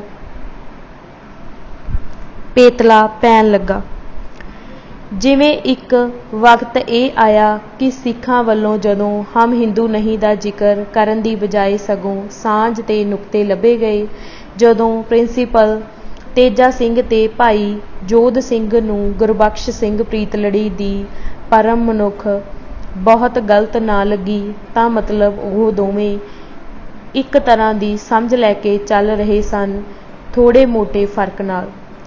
ਤੇ ਇਹ ਸਮਝ ਭਾਰਤੀ ਰਾਸ਼ਟਰਵਾਦ ਵਾਲੀ ਸੀ, ਜਿੱਥੇ ਗੁਰਬਖਸ਼ ਸਿੰਘ ਨੂੰ ਗੁਰੂ ਗੋਬਿੰਦ ਸਿੰਘ, ਮਹਾਤਮਾ ਗਾਂਧੀ ਅਤੇ ਭਗਤ ਸਿੰਘ ਵਰਗਾ ਦੇਸ਼ ਭਗਤ ਨਜ਼ਰ ਆਉਂਦਾ ਏ। ਜਿੱਥੇ ਸਿੱਖ ਪਹਿਲੇ ਦੌਰ ਵਿੱਚ ਹਿੰਦੂ ਪੁਨਰ ਜਾਗਰਣ ਅਤੇ ਰਾਸ਼ਟਰਵਾਦ ਦੇ ਬਰੋ-ਬਰਾਬਰ ਚੱਲ ਰਹੇ ਸਨ, ਹੁਣ ਇੱਕ ਤਰ੍ਹਾਂ ਨਾਲ ਸਮਝੌਤੇ ਤੇ ਗੱਲ ਪਹੁੰਚ ਗਈ। ਜਿਹੜੀ ਗੱਲ ਪਹਿਲਾਂ ਆਪਣੇ ਰਾਜ ਤੋਂ ਘਟ ਕੇ ਪਛਾਣ ਤੇ ਆ ਗਈ ਸੀ, ਉਹ ਵੀ ਜਾਂਦੀ ਰਹੀ। ਹੁਣ ਮਿਲ ਕੇ ਚੱਲਣ ਦਾ ਰਾਸ਼ਟਰਵਾਦੀ ਦੇਸ਼ ਭਗਤ ਵਰਤਾਰਾ ਸ਼ੁਰੂ ਹੋ ਗਿਆ, ਜਿੱਥੇ ਫਿਰ ਇਹ ਰੁਝਾਨ ਪੈਦਾ ਹੋਇਆ ਕਿ ਦੇਸ਼ ਦੇ ਹਿੱਤਾਂ ਨੂੰ ਮੁੱਖ ਰੱਖ ਕੇ ਸਿੱਖ ਸ਼ਬਦ ਦੀ ਵਰਤੋਂ ਘੱਟ ਤੋਂ ਘੱਟ ਹੋਣ ਲੱਗੀ ਤੇ ਇਹਦੀ ਥਾਂ ਪਹਿਲਾਂ ਪੰਜਾਬੀ, ਅਖੀਰ ਨੂੰ ਸਿੱਧਾ ਹਿੰਦੁਸਤਾਨੀ ਲਫ਼ਜ਼ ਵਰਤਣਾ ਸ਼ੁਰੂ ਹੋ ਗਿਆ। ਤੁਸੀਂ ਪ੍ਰੋਫੈਸਰ ਰਣਧੀਰ ਸਿੰਘ ਦਾ ਕਿਤਾਬਚਾ ਪੜ੍ਹੋ, ਗਦਰ ਲਹਿਰ ਬਾਰੇ 1947 ਤੋਂ ਪਹਿਲਾਂ ਛਪਿਆ ਸੀ ਜਿਹੜਾ, ਉਸ ਵਿੱਚ ਬਸ ਹਿੰਦੁਸਤਾਨੀ ਹਿੰਦੁਸਤਾਨੀ ਹੀ ਲਿਖਿਆ ਹੈ। ਹਿੰਦੁਸਤਾਨੀ ਕਾਮਾਗਾਟਮਾਰੂ 'ਚ ਆਏ, ਫਿਰ ਹਿੰਦੁਸਤਾਨੀਆਂ ਨੇ ਆਹ ਕੀਤਾ ਐਦਾਂ। ਪੰਜਾਬੀ ਪਦ ਵੀ ਬਹੁਤ ਘੱਟ ਵਰਤਿਆ। ਇਹ ਸੁਚੇਤ ਕੋਸ਼ਿਸ਼ ਇੱਥੇ ਨਿਕਲਦੀ ਹੈ ਕਿ ਉਹਨਾਂ ਦੇ ਸਾਹਮਣੇ ਇੱਕ ਵੱਡੀ ਪਛਾਣ ਸਾਜਣ ਦਾ ਖਿਆਲ ਹੈ। ਉਹਨਾਂ ਨੂੰ ਲੱਗਦਾ ਸੀ ਕਿ ਸਿੱਖ ਪਦ ਵਰਤਣ ਨਾਲ ਗੱਲ ਛੋਟੀ ਲੱਗਦੀ ਹੈ ਤੇ ਭਾਰਤੀ ਪਛਾਣ ਨੂੰ ਢਾਹ ਲੱਗਦੀ ਹੈ। ਇਹ ਕੋਈ ਨਿਰੀ ਬੇਈਮਾਨੀ ਨਹੀਂ, ਇਹ ਧਾਰਨਾਵਾਂ ਸਾਡੇ ਲੋਕਾਂ ਦੇ ਮਨਾਂ ਅੰਦਰ ਬਹੁਤ ਡੂੰਘੀਆਂ ਧੱਸ ਗਈਆਂ ਨੇ। ਗਦਰ ਲਹਿਰ ਦੀ ਗੱਲ ਕਰੀਏ ਤਾਂ ਜਿਵੇਂ ਮੈਂ ਪਹਿਲਾਂ ਕਿਹਾ ਕਿ ਅਗਵਾਈ ਨਵ ਬ੍ਰਾਹਮਣਵਾਦ ਦੇ ਹੱਥ ਸੀ। ਇਸ ਦੀ ਸ਼ੁਰੂਆਤ ਵੇਲੇ ਬਾਬਾ ਭਕਨਾ, ਊਧਮ ਸਿੰਘ ਕਸੇਲ ਤੇ ਉਹਨਾਂ ਦੇ ਸਾਥੀ ਕੋਈ ਅਜਿਹਾ ਵਿਦਵਾਨ ਲੱਭਦੇ ਨਜ਼ਰ ਆਉਂਦੇ ਹਨ ਜਿਹੜਾ ਉਹਨਾਂ ਦਾ ਪ੍ਰਚਾਰ ਕਰ ਸਕੇ। ਕਿਵੇਂ ਲਾਲਾ ਹਰਦਿਆਲ ਲੱਭ ਜਾਂਦਾ ਹੈ ਤੇ ਉਹ ਕਿਵੇਂ ਦਾ ਪ੍ਰਚਾਰ ਕਰਦਾ ਹੈ, ਕਿਵੇਂ ਪਰਚੇ ਦਾ ਨਾਂ ਗਦਰ ਹੋ ਜਾਂਦਾ ਹੈ, ਕਿਵੇਂ ਹਿੰਦੂ ਮਹਾਸਭਾ ਦੇ ਮਨਪਸੰਦ ਵਿਚਾਰਕ ਸਾਵਰਕਰ ਦੀ ਹਿੰਦੂ ਹਕੂਮਤ ਕਾਇਮ ਕਰਨ ਬਾਰੇ ਕਿਤਾਬ ਗਦਰ ਪਾਰਟੀ ਵੱਲੋਂ ਛਾਪੀ ਜਾਂਦੀ ਹੈ, ਅਤੇ ਪੰਜਾਬ ਆ ਕੇ ਗਦਰ ਕਰਨ ਲਈ ਕਿਵੇਂ ਦੂਸਰੇ ਭਾਈਚਾਰਿਆਂ 'ਚੋਂ ਵਧੇਰੇ ਤਜਰਬੇਕਾਰ ਰਾਜਸੀ ਆਗੂ ਲੱਭਦੇ ਹਨ, ਜਿਹੜਾ ਜਾ ਕੇ ਬੰਗਾਲ ਤੋਂ ਰਾਸ ਬਿਹਾਰੀ ਬੋਸ ਦੇ ਰੂਪ ਵਿੱਚ ਲੱਭਦਾ ਹੈ। ਮੁੜ 30 ਸਾਲਾਂ ਬਾਅਦ ਆਜ਼ਾਦ ਹਿੰਦ ਫੌਜ ਨੂੰ, ਜਿਹੜੀ ਫਿਰ ਸਿੱਖ ਫੌਜ ਹੀ ਸੀ, ਸੁਭਾਸ਼ ਚੰਦਰ ਬੋਸ ਦੀ ਅਗਵਾਈ ਕਬੂਲਣੀ ਪੈਂਦੀ ਹੈ। ਸੁਭਾਸ਼ ਚੰਦਰ ਬੋਸ ਵੀ ਸਾਵਰਕਰ ਦੀ ਉਹੀ ਕਿਤਾਬ ਛਾਪਦਾ ਹੈ। ਪੰਜਾਬ ਵਿੱਚ ਅਜੋਗੇ ਮਾਰਕਸੀ ਖਿਆਲ ਦਾ ਰੂਹੇ ਰਵਾ ਭਗਤ ਸਿੰਘ ਵੀ 1928 ਵਿੱਚ ਸਾਵਰਕਰ ਦੀ ਕਿਤਾਬ ਛਾਪ ਕੇ ਇਨਕਲਾਬ ਦੀ ਸ਼ੁਰੂਆਤ ਕਰਦਾ ਹੈ। ਇਹ ਸਾਵਰਕਰ ਨੇ ਅੰਗਰੇਜ਼ਾਂ ਤੋਂ ਲਿਖਤੀ ਮੁਆਫ਼ੀ ਮੰਗੀ ਸੀ। ਇਹਨੂੰ ਕਿਸੇ ਨੇ ਟੋਡੀ ਨਾ ਕਿਹਾ, ਪਰ ਸਿੰਘ ਸਭਾ ਵਾਲੇ ਸਿੱਖ ਹੁਣ ਤੱਕ ਨਿੰਦੇ ਜਾ ਰਹੇ ਨੇ। ਇਹ ਸਾਰੇ ਹਾਲਾਤ ਇਤਿਹਾਸ ਦੀ ਉਹ ਗਵਾਹੀ ਹਨ ਜਿੱਥੋਂ ਪਤਾ ਲੱਗਦਾ ਹੈ ਕਿ ਬੌਧਿਕ ਅਤੇ ਰਾਜਸੀ ਅਗਵਾਈ ਤੋਂ ਸੱਖਣੇ ਸਿੱਖਾਂ ਦੀ ਆਜ਼ਾਦੀ ਦੀ ਤੜਪ ਕਿਵੇਂ ਰਾਜ ਕਰੇਗਾ। ਖਾਲਸਾ ਦੇ ਕੇਸਰੀ ਨਿਸ਼ਾਨ ਲੱਭਦੀ ਲੱਭਦੀ ਪੰਜਾਬ ਤੋਂ ਬੰਗਾਲ, ਕਾਬਲ, ਤੁਰਕੀ, ਮਾਸਕੋ, ਅਮਰੀਕਾ ਵਿੱਚ ਗਦਰੀਆਂ, ਕਾਮਰੇਡਾਂ ਅਤੇ ਰਾਸ਼ਟਰਵਾਦੀ ਅਕਾਲੀਆਂ ਦੇ ਰੂਪ ਵਿੱਚ ਭਟਕਦੀ ਹੋਈ ਵੰਦੇ ਮਾਤਰਮ ਦੀ ਛਾਂ ਹੇਠ ਜਾ ਖੜ੍ਹਦੀ ਹੈ ਕਿ ਆਪਣਾ ਮਾਰੂ ਤਾਂ ਛਾਵੇਂ ਸੁੱਟੂ। ਤੇ ਜਿਵੇਂ ਉਹਨਾਂ 1984 ਵਿੱਚ ਮਾਰ ਕੇ ਧੁੱਪੇ ਸੁੱਟਿਆ ਤੇ ਫਿਰ 15 ਵਰ੍ਹੇ ਵਗਦਾ ਲਹੂ ਸਭ ਨੇ ਵੇਖਿਆ, ਇਹ ਸਿਰਸੇ ਭਨਿਆਰੇ ਵਾਲੇ ਇਹੀ ਲਹੂ ਪੀ ਕੇ ਤਕੜੇ ਹੋਏ ਨੇ। ਇਸ ਛਾਂ ਦਾ ਪਰਛਾਵਾਂ ਅਜੇ ਲੱਥਾ ਨਹੀਂ। ਇਸ ਦ੍ਰਿਸ਼ਟੀ ਤੋਂ ਵੇਖਣ ਲੱਗੀਏ ਤਾਂ ਫਿਰ ਸਵਾਲ ਹੀ ਬੜੇ ਖੜੇ ਹੁੰਦੇ ਨੇ। ਮੇਰੇ ਖਿਆਲ ਵਿੱਚ ਸਾਨੂੰ ਇਹ ਸ਼ੁਰੂਆਤ ਸਮਝਣੀ ਚਾਹੀਦੀ ਹੈ। ਅਜੇ ਹੋਰ ਬਹੁਤ ਸਾਰੀ ਸੰਭਾਵਨਾ ਪਈ ਏ। ਆਪਾਂ ਮਿਲਦੇ ਰਹਾਂਗੇ। ਬੜੀਆਂ ਗੱਲਾਂ ਹੋਣਗੀਆਂ, ਜੋ ਰਹਿ ਗਈਆਂ ਉਹ ਵੀ ਹੋਣਗੀਆਂ। ਇਤਿਹਾਸ ਦਾ ਇਹ ਮੋੜ ਬਹੁਤ ਵੱਡਾ ਹੈ। ਇੱਕੋ ਵਾਰ ਸਾਰਾ ਕੁਝ ਕਲਾਵੇ ਵਿੱਚ ਨਹੀਂ ਲਿਆ ਜਾ ਸਕਦਾ। ਇਹ ਤਾਂ ਮੁੜ ਮੁੜ ਕੇ ਸਮਝਣਾ ਪਵੇਗਾ। ਜਿਹੜੀ ਗੱਲ ਦਾ ਇਸ ਮਾਮਲੇ ਵਿੱਚ ਸਾਨੂੰ ਧਿਆਨ ਰੱਖਣ ਦੀ ਲੋੜ ਹੈ ਉਹ ਇਹ ਹੈ ਕਿ ਜਦੋਂ ਤੁਸੀਂ ਇਤਿਹਾਸ ਦੀ ਗਰਦ ਝਾੜਦੇ ਹੋ ਤਾਂ ਆਪਣੀ ਧਿਰ ਦੀਆਂ ਘਾਟਾਂ ਗਲਤੀਆਂ ਵੀ ਨੰਗੀਆਂ ਹੋ ਜਾਂਦੀਆਂ ਨੇ ਜੋ ਪਹਿਲਾਂ ਸਾਹਮਣੇ ਨਹੀਂ ਆਈਆਂ ਹੁੰਦੀਆਂ। ਇਹਨਾਂ ਦਾ ਗੁੱਡਾ ਨਹੀਂ ਬੰਨ੍ਹਣਾ ਚਾਹੀਦਾ, ਸਗੋਂ ਇਹਨਾਂ ਤੋਂ ਸਿੱਖਣਾ ਚਾਹੀਦਾ। ਜਿਵੇਂ ਕਿਸੇ ਵਿਦਵਾਨ ਨੇ ਕਿਹਾ ਕਿ ਜਿਹੜੇ ਲੋਕ ਆਪਣੇ ਬੀਤੇ ਦੀਆਂ ਗਲਤੀਆਂ ਤੋਂ ਨਹੀਂ ਸਿੱਖਦੇ ਉਹ ਭਵਿੱਖ ਵਿੱਚ ਉਹਨਾਂ ਤੋਂ ਵੱਡੀਆਂ ਗਲਤੀਆਂ ਲਈ ਸਰਾਪੇ ਜਾਂਦੇ ਹਨ। ਇਤਿਹਾਸ ਵਿਚਲੀਆਂ ਗਲਤੀਆਂ ਲਈ ਇਸੇ ਨਜ਼ਰੀਏ ਤੋਂ ਕੰਮ ਲੈਣਾ ਚਾਹੀਦਾ ਹੈ। ਸੱਚਾਈ ਨੂੰ ਜਾਣਨ ਲਈ ਵੱਡੇ ਤਹੱਮਲ ਦੀ ਲੋੜ ਹੁੰਦੀ ਹੈ। ਸਾਡੇ ਇੱਥੇ ਇਸ ਤਰ੍ਹਾਂ ਦੀ ਪਰੰਪਰਾ ਨਹੀਂ ਤੁਰ ਸਕੀ, ਇਸ ਲਈ ਕਿਸੇ ਨਾ ਕਿਸੇ ਰੂਪ ਵਿੱਚ ਸਾਨੂੰ ਸਭ ਨੂੰ ਤਕਲੀਫ ਹੋ ਸਕਦੀ ਹੈ। ਪਰ ਇਹ ਗੱਲ ਸਾਡੇ ਲਈ ਬਹੁਤ ਵੱਡੀ ਰਹਿਮਤ ਏ ਕਿ ਸਾਨੂੰ ਗੁਰੂ ਸਾਹਿਬ ਨੇ ਆਪਣੀ ਜ਼ਿੰਦਗੀ ਵਿੱਚ ਪੂਰਨੇ ਪਾ ਕੇ ਸਿਖਾਇਆ ਹੈ ਕਿ ਕਿਸੇ ਵੀ ਹਾਲ ਵਿੱਚ ਸੱਚਾਈ ਦਾ ਪੱਲਾ ਨਹੀਂ ਛੱਡਣਾ ਚਾਹੀਦਾ। ਇਸ ਗੱਲ ਤੋਂ ਸਾਨੂੰ ਵਾਰ-ਵਾਰ ਸੇਧ ਲੈਣੀ ਚਾਹੀਦੀ ਹੈ। ਸਿੱਖ ਵਿਰਾਸਤ ਦਾ ਗੌਰਵ, ਗਦਰ ਲਹਿਰ। ਪ੍ਰਸ਼ਨ: ਸਰਦਾਰ ਅਜਮੇਰ ਸਿੰਘ ਜੀ, ਇਹ ਜਿਹੜਾ ਸਟਾਕਟਨ ਗੁਰੂ ਘਰ ਹੈ ਇਹ ਅਮਰੀਕਾ ਅੰਦਰ ਗਦਰ ਲਹਿਰ ਦਾ ਮੁੱਖ ਸੈਂਟਰ ਰਿਹਾ ਹੈ। ਲਹਿਰ ਦਾ ਮੁੱਢ ਬੰਨ੍ਹਣ ਤੋਂ ਪਹਿਲਾਂ ਗਦਰੀ ਬਾਬਿਆਂ ਵੱਲੋਂ ਅਰਦਾਸ ਕਰਨ ਅਤੇ ਹੁਕਮਨਾਮਾ ਲੈਣ ਦੀ ਵੀ ਗੱਲ ਆਉਂਦੀ ਹੈ। ਗਦਰੀ ਬਾਬਿਆਂ ਦੀ ਵੱਡੀ ਬਹੁਗਿਣਤੀ ਸਿੱਖੀ ਵਿਚਾਰਧਾਰਾ ਵਾਲਿਆਂ ਦੀ ਸੀ। ਜਦੋਂ 1926 ਵਿੱਚ ਭਾਈ ਸੰਤੋਖ ਸਿੰਘ ਜੀ ਨੇ, ਜੋ ਗਦਰ ਪਾਰਟੀ ਦੇ ਸਕੱਤਰ ਸਨ, ਕਿਰਤੀ ਰਸਾਲਾ ਸ਼ੁਰੂ ਕੀਤਾ ਤਾਂ ਪੂਰੀਆਂ ਸਿੱਖ ਰਹੁ ਰੀਤਾਂ ਨਾਲ ਕੀਤਾ। ਇਸ ਦੇ ਬਾਵਜੂਦ ਇਹ ਕਿਵੇਂ ਹੋ ਗਿਆ ਕਿ ਇਹ ਲਹਿਰ ਨੂੰ ਕਮਿਊਨਿਸਟ ਵਿਚਾਰਧਾਰਾ ਵਾਲੀ ਗਰਦਾਨਿਆਂ ਅਤੇ ਸਮਝਣ ਜਾਣ ਲੱਗ ਪਿਆ? ਤੁਹਾਡੇ ਮਨ ਵਿੱਚ ਵੱਖਰਾ ਵਿਚਾਰ ਕਦੋਂ ਤੇ ਕਿਵੇਂ ਆਇਆ? ਉੱਤਰ: ਇਹ ਕਹਾਣੀ ਆਪਣੇ ਆਪ ਵਿੱਚ ਹੀ ਦਿਲਚਸਪ ਅਤੇ ਸਿੱਖਿਆਦਾਇਕ ਹੈ। ਗਦਰੀ ਬਾਬਿਆਂ ਵਿੱਚ ਮੇਰੀ ਰੁਚੀ 1967 ਵਿੱਚ ਹੀ ਜਾਗ ਪਈ ਸੀ, ਜਦੋਂ ਅਸੀਂ ਗੁਰੂ ਨਾਨਕ ਇੰਜੀਨੀਅਰਿੰਗ ਕਾਲਜ ਲੁਧਿਆਣੇ ਪੜ੍ਹਦੇ ਸੀ। ਪ੍ਰੋਫੈਸਰ ਮਲਵਿੰਦਰ ਜੀਤ ਸਿੰਘ ਵੜੈਚ ਸਾਡੇ ਟੀਚਰ ਸਨ। ਉਹਨਾਂ ਦਾ ਇਹ ਮਿਸ਼ਨ ਸੀ ਕਿ ਗਦਰੀ ਬਾਬਿਆਂ ਜਾਂ ਦੂਸਰੇ ਦੇਸ਼ ਭਗਤਾਂ ਬਾਰੇ ਜਿੱਥੋਂ ਵੀ ਜੋ ਕੁਝ ਵੀ ਫੋਟੋ, ਲਿਖਤਾਂ ਆਦਿ ਮਿਲਦਾ ਹੋਵੇ ਲੈ ਆਉਣਾ ਅਤੇ ਅਗਾਂਹ ਆਪਣੇ ਹਮ ਖਿਆਲਾਂ ਅਤੇ ਵਿਦਿਆਰਥੀਆਂ ਨਾਲ ਸਾਂਝਾ ਕਰਨਾ। ਉੱਥੇ ਸਾਡਾ ਇੱਕ ਸਰਕਲ ਬਣ ਗਿਆ ਸੀ। ਕਰਦੇ ਕਰਦੇ ਕੁਝ ਬਾਬਿਆਂ ਨਾਲ ਮੁਲਾਕਾਤਾਂ ਵੀ ਹੋਈਆਂ। ਬਾਬਾ ਸੋਹਣ ਸਿੰਘ ਭਕਨਾ ਨਾਲ ਮੇਰੀ 2 ਵਾਰ ਮੁਲਾਕਾਤ ਹੋਈ। ਅਸੀਂ ਉਹਨਾਂ ਕੋਲੋਂ ਇੱਕ ਪ੍ਰੋਗਰਾਮ ਦੀ ਪ੍ਰਧਾਨਗੀ ਵੀ ਕਰਾਈ। ਲੁਧਿਆਣੇ ਦੇ ਇੱਕ ਸਕੂਲ ਵਿੱਚ ਹੋਇਆ ਸੀ ਇਹ ਪ੍ਰੋਗਰਾਮ। ਇਸੇ ਤਰ੍ਹਾਂ ਬਾਬਾ ਗੁਰਮੁਖ ਸਿੰਘ ਲਲਤੋਂ ਦੇਸ਼ ਭਗਤ ਯਾਦਗਾਰ ਹਾਲ ਜਲੰਧਰ ਵਿੱਚ ਹੁੰਦੇ ਸੀ। ਬਾਬਾ ਸੱਜਣ ਸਿੰਘ ਨਰੰਗਵਾਲ ਵੀ ਉਦੋਂ ਜਿਉਂਦੇ ਸਨ, ਉਹਨਾਂ ਨਾਲ ਵੀ ਮੁਲਾਕਾਤਾਂ ਹੋਈਆਂ। ਬਾਬਾ ਹਰੀ ਸਿੰਘ ਉਸਮਾਨ ਬੱਦੋਵਾਲ ਰਹਿੰਦੇ ਸਨ। ਇਹਨਾਂ ਦੀ ਡਿਊਟੀ ਅਮਰੀਕਾ ਤੋਂ ਹਥਿਆਰਾਂ ਦਾ ਜਹਾਜ਼ ਭਰ ਕੇ ਦੇਸ਼ ਵਿੱਚ ਲਿਆਉਣ ਦੀ ਲੱਗੀ ਸੀ। ਉਹ ਜਹਾਜ਼ ਭਰ ਕੇ ਤੁਰ ਤਾਂ ਪਏ ਸਨ ਪਰ ਕਾਮਯਾਬ ਨਾ ਹੋ ਸਕੇ। ਉਹਨਾਂ ਨੂੰ ਇੰਡੋਨੇਸ਼ੀਆ ਦੇ ਟਾਪੂਆਂ 'ਤੇ ਟਿਕਣਾ ਪਿਆ। ਉਮਰ ਦਾ ਵੱਡਾ ਹਿੱਸਾ ਉੱਥੇ ਹੀ ਗੁਜ਼ਾਰਨ ਲਈ ਮਜਬੂਰ ਹੋ ਗਏ। ਆਜ਼ਾਦੀ ਤੋਂ ਬਾਅਦ ਬੱਦੋਵਾਲ ਰਹਿਣ ਲੱਗ ਪਏ। ਉਹਨਾਂ ਨਾਲ ਸਾਡੀਆਂ ਕਈ ਮੁਲਾਕਾਤਾਂ ਹੋਈਆਂ। ਉਸ ਵੇਲੇ ਸਮਝਿਆ ਜਾਂਦਾ ਸੀ ਜਿਹੜਾ ਕਮਿਊਨਿਸਟ ਲਹਿਰ ਦਾ ਵਿਰਸਾ ਉਹ ਗਦਰੀ ਬਾਬਿਆਂ ਨਾਲ ਸ਼ੁਰੂ ਹੁੰਦਾ ਏ। ਅਸੀਂ ਵੀ ਇਸੇ ਤਰ੍ਹਾਂ ਹੀ ਸਮਝਦੇ ਸੀ ਕਿ ਪੰਜਾਬ ਅੰਦਰ ਕਮਿਊਨਿਸਟ ਲਹਿਰ ਦਾ ਸਰੋਤ ਜਾਂ ਬਾਨੀ ਬਾਬੇ ਨੇ। ਪ੍ਰਸ਼ਨ: ਸੋ 1969-70 ਤੱਕ ਤੁਸੀਂ ਵੀ ਇਸੇ ਤਰ੍ਹਾਂ ਹੀ ਸਮਝਦੇ ਰਹੇ? ਉੱਤਰ: ਨਹੀਂ, 1970 ਤੱਕ ਹੀ ਨਹੀਂ।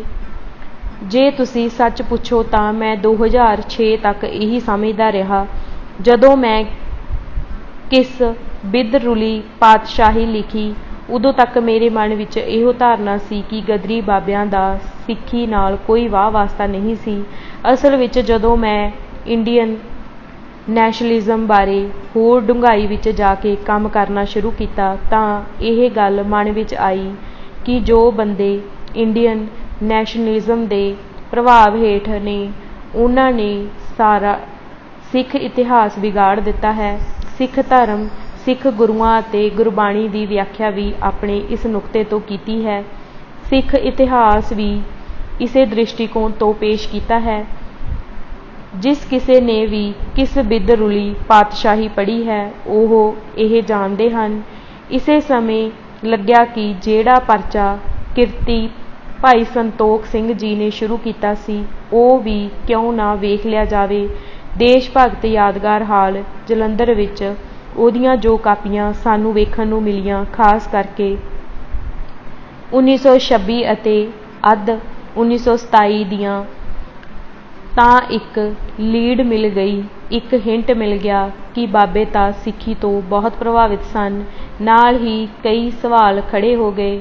ਉਸ ਵੇਲੇ ਸਰਦਾਰ ਸੇਵਕ ਸਿੰਘ ਨਾਲ ਜੋ ਪੰਜਾਬੀ ਯੂਨੀਵਰਸਿਟੀ ਵਿੱਚ PhD ਕਰਦਾ ਸੀ, ਇਹ ਮਸਲਾ ਵਿਚਾਰਿਆ ਗਿਆ। ਉਸ ਨੇ ਉਸ ਮੌਕੇ ਸਿੱਖ ਸ਼ਹਾਦਤ ਅਤੇ ਅੰਮ੍ਰਿਤਸਰ ਟਾਈਮਜ਼ ਵਿੱਚ ਇੱਕ ਲੇਖ ਲਿਖਿਆ। ਇਹ ਕਰਦਿਆਂ ਕਰਦਿਆਂ ਹੋਰ ਕਈ ਨਵੇਂ ਤੱਥ ਸਾਡੇ ਸਾਹਮਣੇ ਆ ਗਏ ਜੋ ਚੁਕਾ ਦੇਣ ਵਾਲੇ ਸਨ। ਇਹ ਲੱਗਿਆ ਕਿ ਇੰਨੀ ਬੇਈਮਾਨੀ ਵੀ ਹੋ ਸਕਦੀ ਹੈ। ਇੱਕ ਸਾਹਮਣੇ ਪਈ ਚੀਜ਼ ਹੈ। ਬਹੁਤ ਚਿਰ ਵੀ ਨਹੀਂ ਹੋਇਆ, ਅਜੇ ਅਖਬਾਰਾਂ ਪਈਆਂ ਨੇ, ਦਸਤਾਵੇਜ਼ ਪਏ ਨੇ, ਬਾਬੇ ਜਿਉਂਦੇ ਨੇ। ਉਹਨਾਂ ਨੂੰ ਇਸ ਤਰ੍ਹਾਂ ਵੀ ਪੇਸ਼ ਕੀਤਾ ਜਾ ਸਕਦਾ ਏ। ਜਦੋਂ ਅਸੀਂ ਯਕੀਨ ਕਰਕੇ ਤੁਰ ਪੈਂਦੇ ਹਾਂ ਤਾਂ ਉਸ ਯਕੀਨ ਦੀ ਬਹੁਤ ਗਲਤ ਵਰਤੋਂ ਕੀਤੀ ਜਾਂਦੀ ਹੈ। ਫਿਰ ਅਸੀਂ ਇਸ ਮਾਮਲੇ ਨੂੰ ਹੱਥ ਲਿਆ ਤੇ ਕੁਝ ਮੈਂ ਆਪ ਵੀ ਪੜ੍ਹਿਆ, ਪਰ ਮੈਂ ਆਪਣਾ ਦੂਜਾ ਕੰਮ ਕਰ ਰਿਹਾ ਸੀ। ਜਦੋਂ ਸੇਵਕ ਸਿੰਘ ਦਾ ਲੇਖ ਛਪਿਆ ਤਾਂ ਰਾਜਵਿੰਦਰ ਸਿੰਘ ਰਾਹੀ ਦੀ ਰੁਚੀ ਜਾਗ ਉੱਠੀ। ਉਸ ਨੂੰ ਲੱਗਿਆ ਕਿ ਸਾਡੇ ਨਾਲ ਬਹੁਤ ਵੱਡੀ ਬੇਇਨਸਾਫੀ ਹੋਈ ਏ। ਸਿੱਖ ਧਰਮ ਨਾਲ, ਬਾਬਿਆਂ ਨਾਲ, ਸਾਰੇ ਕੁਝ ਨਾਲ ਹੀ। ਫਿਰ ਉਹਨੇ ਜਿਹੜੀ ਕੋਸ਼ਿਸ਼ ਕੀਤੀ ਉਹ ਕਾਬਲੇ ਤਾਰੀਫ ਹੈ। ਇੱਕ ਕਿਰਤੀ ਪਰਿਵਾਰ ਚੋਂ ਉੱਠਿਆ ਬੰਦਾ ਕਦੇ ਕਾਲਜ ਨਹੀਂ ਗਿਆ। ਇੱਕ ਸਧਾਰਨ ਐਕਟਿਵਿਸਟ। ਲਗਾਤਾਰ ਘਰ ਦੇ ਵਿੱਚ ਮੁਸ਼ਕਲਾਂ ਵੀ ਬਹੁਤ, ਗਰੀਬੀ ਵੀ ਹੈ, ਕੋਈ ਕੰਮ ਕਰਨ ਦੀ ਜਗ੍ਹਾ ਵੀ ਨਹੀਂ। ਪਰ ਉਹਨੇ ਜਿੱਥੋਂ ਵੀ ਕੁਝ ਮਿਲਿਆ, ਤੁਸੀਂ ਉਹਦੀ ਕਿਤਾਬਾਂ ਪੜ੍ਹ ਕੇ ਦੇਖੋ, ਹਰ ਚੀਜ਼ ਖੋਜ ਕੇ ਛਾਣ ਮਾਰੀ। ਉਸ ਨੇ ਮੌਲਿਕ ਦਸਤਾਵੇਜ਼ ਵੇਖੇ ਕਿ ਬਾਬੇ ਕੀ ਕਹਿੰਦੇ ਨੇ, ਬਾਬਿਆਂ ਨੇ ਕੀ ਲਿਖਿਆ ਹੈ। ਇਹ ਛੱਡੋ, ਬਾਬਿਆਂ ਬਾਰੇ ਦੂਜਿਆਂ ਨੇ ਕੀ ਲਿਖਿਆ ਹੈ। ਜਦੋਂ ਅਸੀਂ ਉਹ ਮੌਲਿਕ ਲਿਖਤਾਂ ਸਾਹਮਣੇ ਲਿਆਂਦੀਆਂ, 3 ਕਿਤਾਬਾਂ ਉਹਦੀਆਂ ਆ ਗਈਆਂ ਨੇ। ਜੇ ਤੁਸੀਂ ਉਹ ਪੜ੍ਹ ਕੇ ਦੇਖੋਗੇ ਤਾਂ ਤੁਹਾਨੂੰ ਆਪਣੇ ਆਪ ਪਤਾ ਲੱਗ ਜਾਵੇਗਾ ਕਿ ਸੱਚਾਈ ਕੀ ਸੀ ਅਤੇ ਉਸ ਦੀ ਪੇਸ਼ਕਾਰੀ ਕਿਵੇਂ ਹੋਈ। ਪ੍ਰਸ਼ਨ: ਅਮਰੀਕਾ ਤੇ ਕੈਨੇਡਾ ਤੋਂ ਲਗਾਤਾਰ 6-7 ਹਜ਼ਾਰ ਦੇ ਕਰੀਬ ਇਨਕਲਾਬੀ ਯੋਧੇ ਵਾਪਸ ਇੰਡੀਆ ਗਦਰ ਕਰਨ ਗਏ ਸਨ। ਜੇ ਥੋੜ੍ਹਾ ਜਿਹਾ ਇਤਿਹਾਸ ਪੜ੍ਹਿਆ ਜਾਵੇ ਤਾਂ ਉਸ ਵਿੱਚ ਆਉਂਦਾ ਹੈ ਕਿ ਉਹਨਾਂ ਵਿੱਚੋਂ 25-30 ਹੀ ਗੈਰ ਸਿੱਖ ਸਨ, ਭਾਵ 95-96% ਸਿੱਖ ਹੀ ਸਨ। ਕੀ ਇਸ ਤੋਂ ਤੁਹਾਨੂੰ ਇਹ ਨਹੀਂ ਲੱਗਦਾ ਕਿ ਗਦਰ ਲਹਿਰ ਭਾਰਤ ਦੀ ਆਜ਼ਾਦੀ ਦੀ ਥਾਂ 'ਤੇ ਸਿੱਖਾਂ ਦੀ ਆਜ਼ਾਦੀ ਦੀ ਲੜਾਈ ਸੀ? ਉੱਤਰ, ਇਹ ਮਸਲਾ ਕਾਫੀ ਗੁੰਝਲਦਾਰ ਏ। ਭਾਰਤ ਦੀ ਆਜ਼ਾਦੀ ਵੀ ਸੀ ਤੇ ਨਾਲ ਹੀ ਸਿੱਖਾਂ ਦੀ ਆਜ਼ਾਦੀ ਦਾ ਮਸਲਾ ਵੀ ਕਿਸੇ ਨਾ ਕਿਸੇ ਪੱਧਰ 'ਤੇ ਸੀ। ਜਿਹੜਾ ਤੁਹਾਡਾ ਪਹਿਲਾ ਸਵਾਲ ਸੀ ਕਿ ਵੱਖਰਾ ਵਿਚਾਰ ਕਿਵੇਂ ਮਨ ਵਿੱਚ ਆਇਆ, ਮੈਂ ਸਭ ਤੋਂ ਪਹਿਲੀ ਜਿਹੜੀ ਕਿਤਾਬ ਪੜ੍ਹੀ ਜਿਸ ਨੇ ਮੇਰੇ 'ਤੇ ਬਹੁਤ ਅਸਰ ਪਾਇਆ, ਜ਼ਿੰਦਗੀ ਦਾ ਮੁਹਾਨ ਹੀ ਬਦਲ ਦਿੱਤਾ, ਉਹ ਸੀ ਸਚਿੰਦਰ ਨਾਥ ਸਨਿਆਲ ਦੀ ਬੰਦੀ ਜੀਵਨ। ਉਹ ਮੈਂ 1967 ਵਿੱਚ ਪੜ੍ਹੀ ਸੀ। ਮੈਨੂੰ ਪ੍ਰੋਫੈਸਰ ਮਲਵਿੰਦਰਜੀਤ ਸਿੰਘ ਵੜੈਚ ਜੀ ਨੇ ਦਿੱਤੀ ਸੀ। ਸਨਿਆਲ ਬੰਗਾਲ ਦਾ ਇਨਕਲਾਬੀ ਸੀ, ਚੰਗਾ ਪੜ੍ਹਿਆ ਲਿਖਿਆ ਵਿਦਵਾਨ, ਬੁੱਧੀਮਾਨ ਤੇ ਕਰਮਯੋਗੀ ਵੀ ਸੀ। ਉਸ ਦੀ ਕਰਤਾਰ ਸਿੰਘ ਸਰਾਭੇ ਨਾਲ ਮੁਲਾਕਾਤ ਹੋ ਗਈ। ਸਰਾਭਾ ਹਿੰਦੁਸਤਾਨ ਆ ਕੇ ਉਹਨਾਂ ਤਾਕਤਾਂ ਨੂੰ ਲੱਭਦਾ ਫਿਰ ਰਿਹਾ ਸੀ ਜਿਨ੍ਹਾਂ ਨਾਲ ਤਾਲਮੇਲ ਕਰਕੇ ਚੱਲਿਆ ਜਾ ਸਕਦਾ ਹੈ, ਜੋ ਕਲਪੇ ਗਏ ਗਦਰ ਵਿੱਚ ਰੋਲ ਅਦਾ ਕਰ ਸਕਦੀਆਂ ਹਨ। ਸਨਿਆਲ ਉਹਦੇ ਸੰਪਰਕ ਵਿੱਚ ਆਇਆ ਤੇ ਉਸ ਨਾਲ ਸਹਿਮਤ ਹੋ ਗਿਆ। ਉਹ ਰਾਸ ਬਿਹਾਰੀ ਬੋਸ ਨੂੰ ਪੰਜਾਬ ਲੈ ਆਇਆ। ਰਾਸ ਬਿਹਾਰੀ ਉਸ ਸਮੇਂ ਦਾ ਇੱਕ ਸਿਰਕੱਢ ਇਨਕਲਾਬੀ ਆਗੂ ਸੀ। ਉਸ ਨੇ ਲਾਰਡ ਹਾਰਡਿੰਗ ਤੇ ਬੰਬ ਨਾਲ ਹਮਲਾ ਕੀਤਾ ਸੀ। ਹਾਰਡਿੰਗ ਤਾਂ ਬਚ ਗਿਆ, ਮਰਿਆ ਨਹੀਂ ਸੀ, ਪਰ ਰਾਸ ਬਿਹਾਰੀ ਅੰਡਰਗਰਾਉਂਡ ਹੋ ਗਿਆ। ਸਨਿਆਲ ਨੇ ਰਾਸ ਬਿਹਾਰੀ ਅਤੇ ਗਦਰੀਆਂ ਦਰਮਿਆਨ ਲਿੰਕ ਦਾ ਕੰਮ ਕੀਤਾ। ਉਹ 1915 ਵਿੱਚ ਗ੍ਰਿਫਤਾਰ ਹੋਇਆ। ਉਸ ਨੂੰ ਬਹੁਤ ਤਸੀਹੇ ਦਿੱਤੇ ਗਏ। ਉਸ ਨੂੰ ਉਮਰ ਕੈਦ ਦੀ ਸਜ਼ਾ ਸੁਣਾ ਕੇ ਅੰਡੇਮਾਨ ਜੇਲ੍ਹ ਵਿੱਚ ਬੰਦ ਕਰ ਦਿੱਤਾ ਗਿਆ। 1920 ਵਿੱਚ ਬਾਹਰ ਆਇਆ ਅਤੇ 1925 ਵਿੱਚ ਫਿਰ ਕਾਕੋਰੀ ਕੇਸ ਵਿੱਚ ਫੜ ਲਿਆ ਗਿਆ।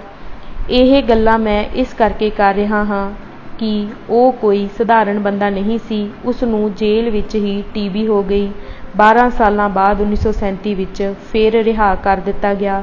TB ਹੋਣ ਦੇ ਬਾਵਜੂਦ ਉਸ ਨੇ ਬਾਹਰ ਆ ਕੇ ਸਰਗਰਮੀਆਂ ਬੰਦ ਨਾ ਕੀਤੀਆਂ ਤੇ ਉਹਨੂੰ ਫਿਰ ਗ੍ਰਿਫਤਾਰ ਕਰ ਲਿਆ ਗਿਆ ਤੇ ਗੋਰਖਪੁਰ ਜੇਲ੍ਹ ਭੇਜ ਦਿੱਤਾ ਗਿਆ।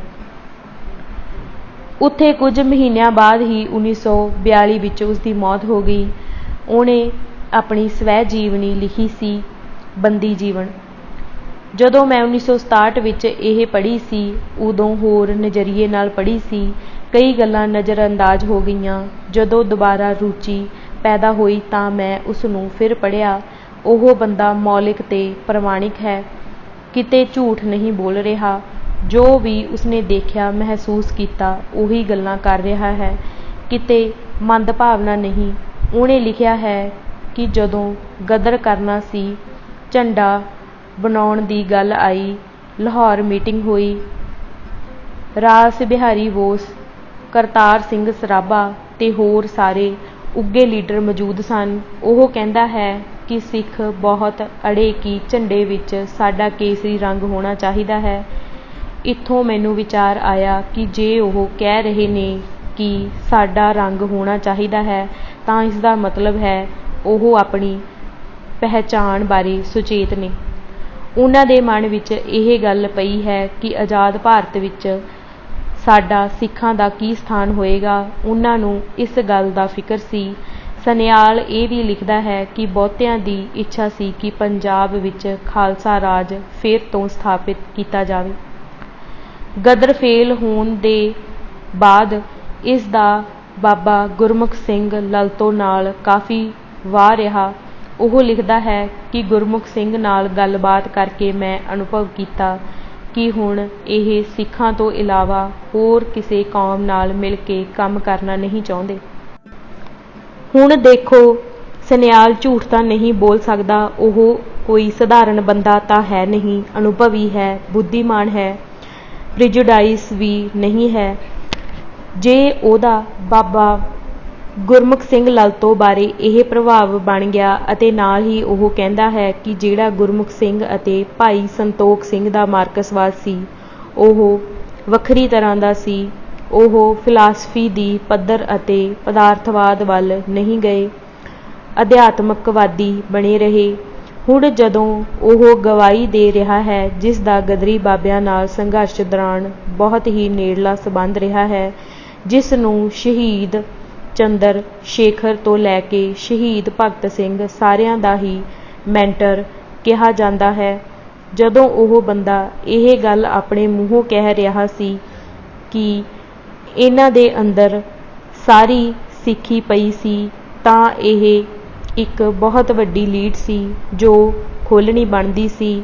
ਤੇ ਉਹ ਗੱਲਾਂ ਜਦੋਂ ਖੁੱਲ੍ਹੀਆਂ, ਜਦੋਂ ਬਾਬਿਆਂ ਦੀਆਂ ਆਪਣੀਆਂ ਲਿਖਤਾਂ ਪੜ੍ਹੀਆਂ।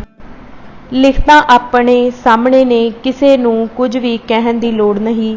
ਸੋ ਇਹ ਕਿਹਾ ਜਾ ਸਕਦਾ ਹੈ ਕਿ ਜਦੋਂ ਉਹ ਭਾਰਤ ਦੀ ਆਜ਼ਾਦੀ ਵਾਸਤੇ ਵੀ ਲੜ ਰਹੇ ਸੀ ਤਾਂ ਉਹਨਾਂ ਦੇ ਜਿਹੜੇ ਸਿੱਖ ਸਰੋਕਾਰ ਸੀ ਉਹ ਕਿਤੇ ਵੀ ਮਨ ਤੋਂ ਪਾਸੇ ਨਹੀਂ ਹੋਏ, ਪਰ ਜਿਹੜੀ ਉਹਨਾਂ ਦੇ ਅੰਦਰ ਸਿੱਖੀ ਦੀ ਸਪਿਰਿਟ ਸੀ, ਸਪਿਰਿਟ ਆਫ ਯੂਨੀਵਰਸਲਿਜ਼ਮ, ਕੀ ਤੁਸੀਂ ਸਿਰਫ ਆਪਣੇ ਬਾਰੇ ਨਹੀਂ ਸੋਚਦੇ, ਸਰਬੱਤ ਦਾ ਭਲਾ ਸੋਚਦੇ ਹੋ, ਇਸ ਤੋਂ ਉਹ ਹਿੰਦੁਸਤਾਨੀ ਦੀ ਆਜ਼ਾਦੀ ਵਾਸਤੇ ਵੀ ਲੜੇ ਕਿ ਸਾਰਾ ਦੇਸ਼ ਹੀ ਆਜ਼ਾਦ ਹੋਵੇ।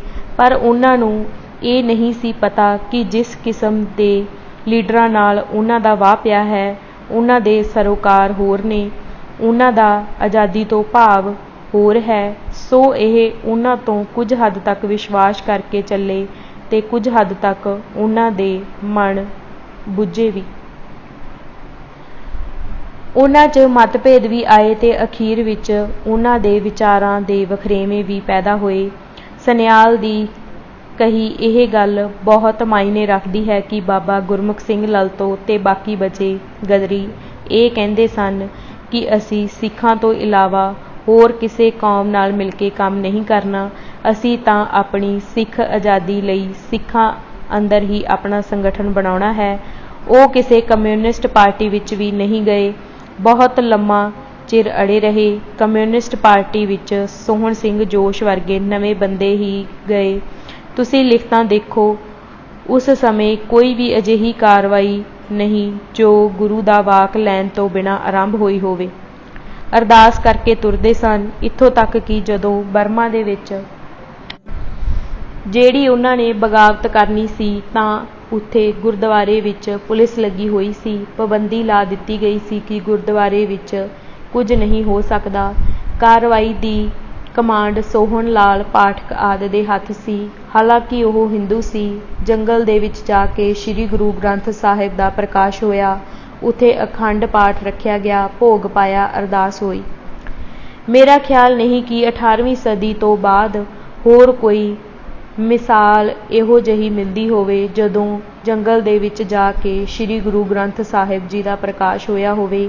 ਹੁਣ ਇਸ ਤੋਂ ਵੱਡਾ ਸਬੂਤ ਹੋਰ ਕੀ ਹੋ ਸਕਦਾ ਹੈ ਕਿ ਉਹਨਾਂ ਅੰਦਰ ਸਿੱਖੀ ਦਾ, ਧਰਮ ਦਾ ਜਜ਼ਬਾ ਮੌਜੂਦ ਸੀ, ਪਰ ਸਾਨੂੰ ਸਾਰਿਆਂ ਨੂੰ ਬਣਾ ਇਹ ਦਿੱਤਾ ਗਿਆ ਕਿ ਉਹ ਤਾਂ ਧਰਮ ਨੂੰ ਛੱਡ ਗਏ ਸਨ। ਅੱਜ ਅਸੀਂ ਗਦਰੀ ਬਾਬੇ ਕੌਣ ਸਨ ਕਿਤਾਬ ਦੇ 40 ਪੰਨੇ ਪੜ੍ਹ ਚੁੱਕੇ ਹਾਂ। ਬਾਕੀ ਦੀ ਕਿਤਾਬ ਅਸੀਂ ਅਗਲੇ ਭਾਗ ਵਿੱਚ ਪੜ੍ਹਾਂਗੇ। ਵਾਹਿਗੁਰੂ ਜੀ ਕਾ ਖਾਲਸਾ, ਵਾਹਿਗੁਰੂ ਜੀ ਕੀ ਫਤਿਹ।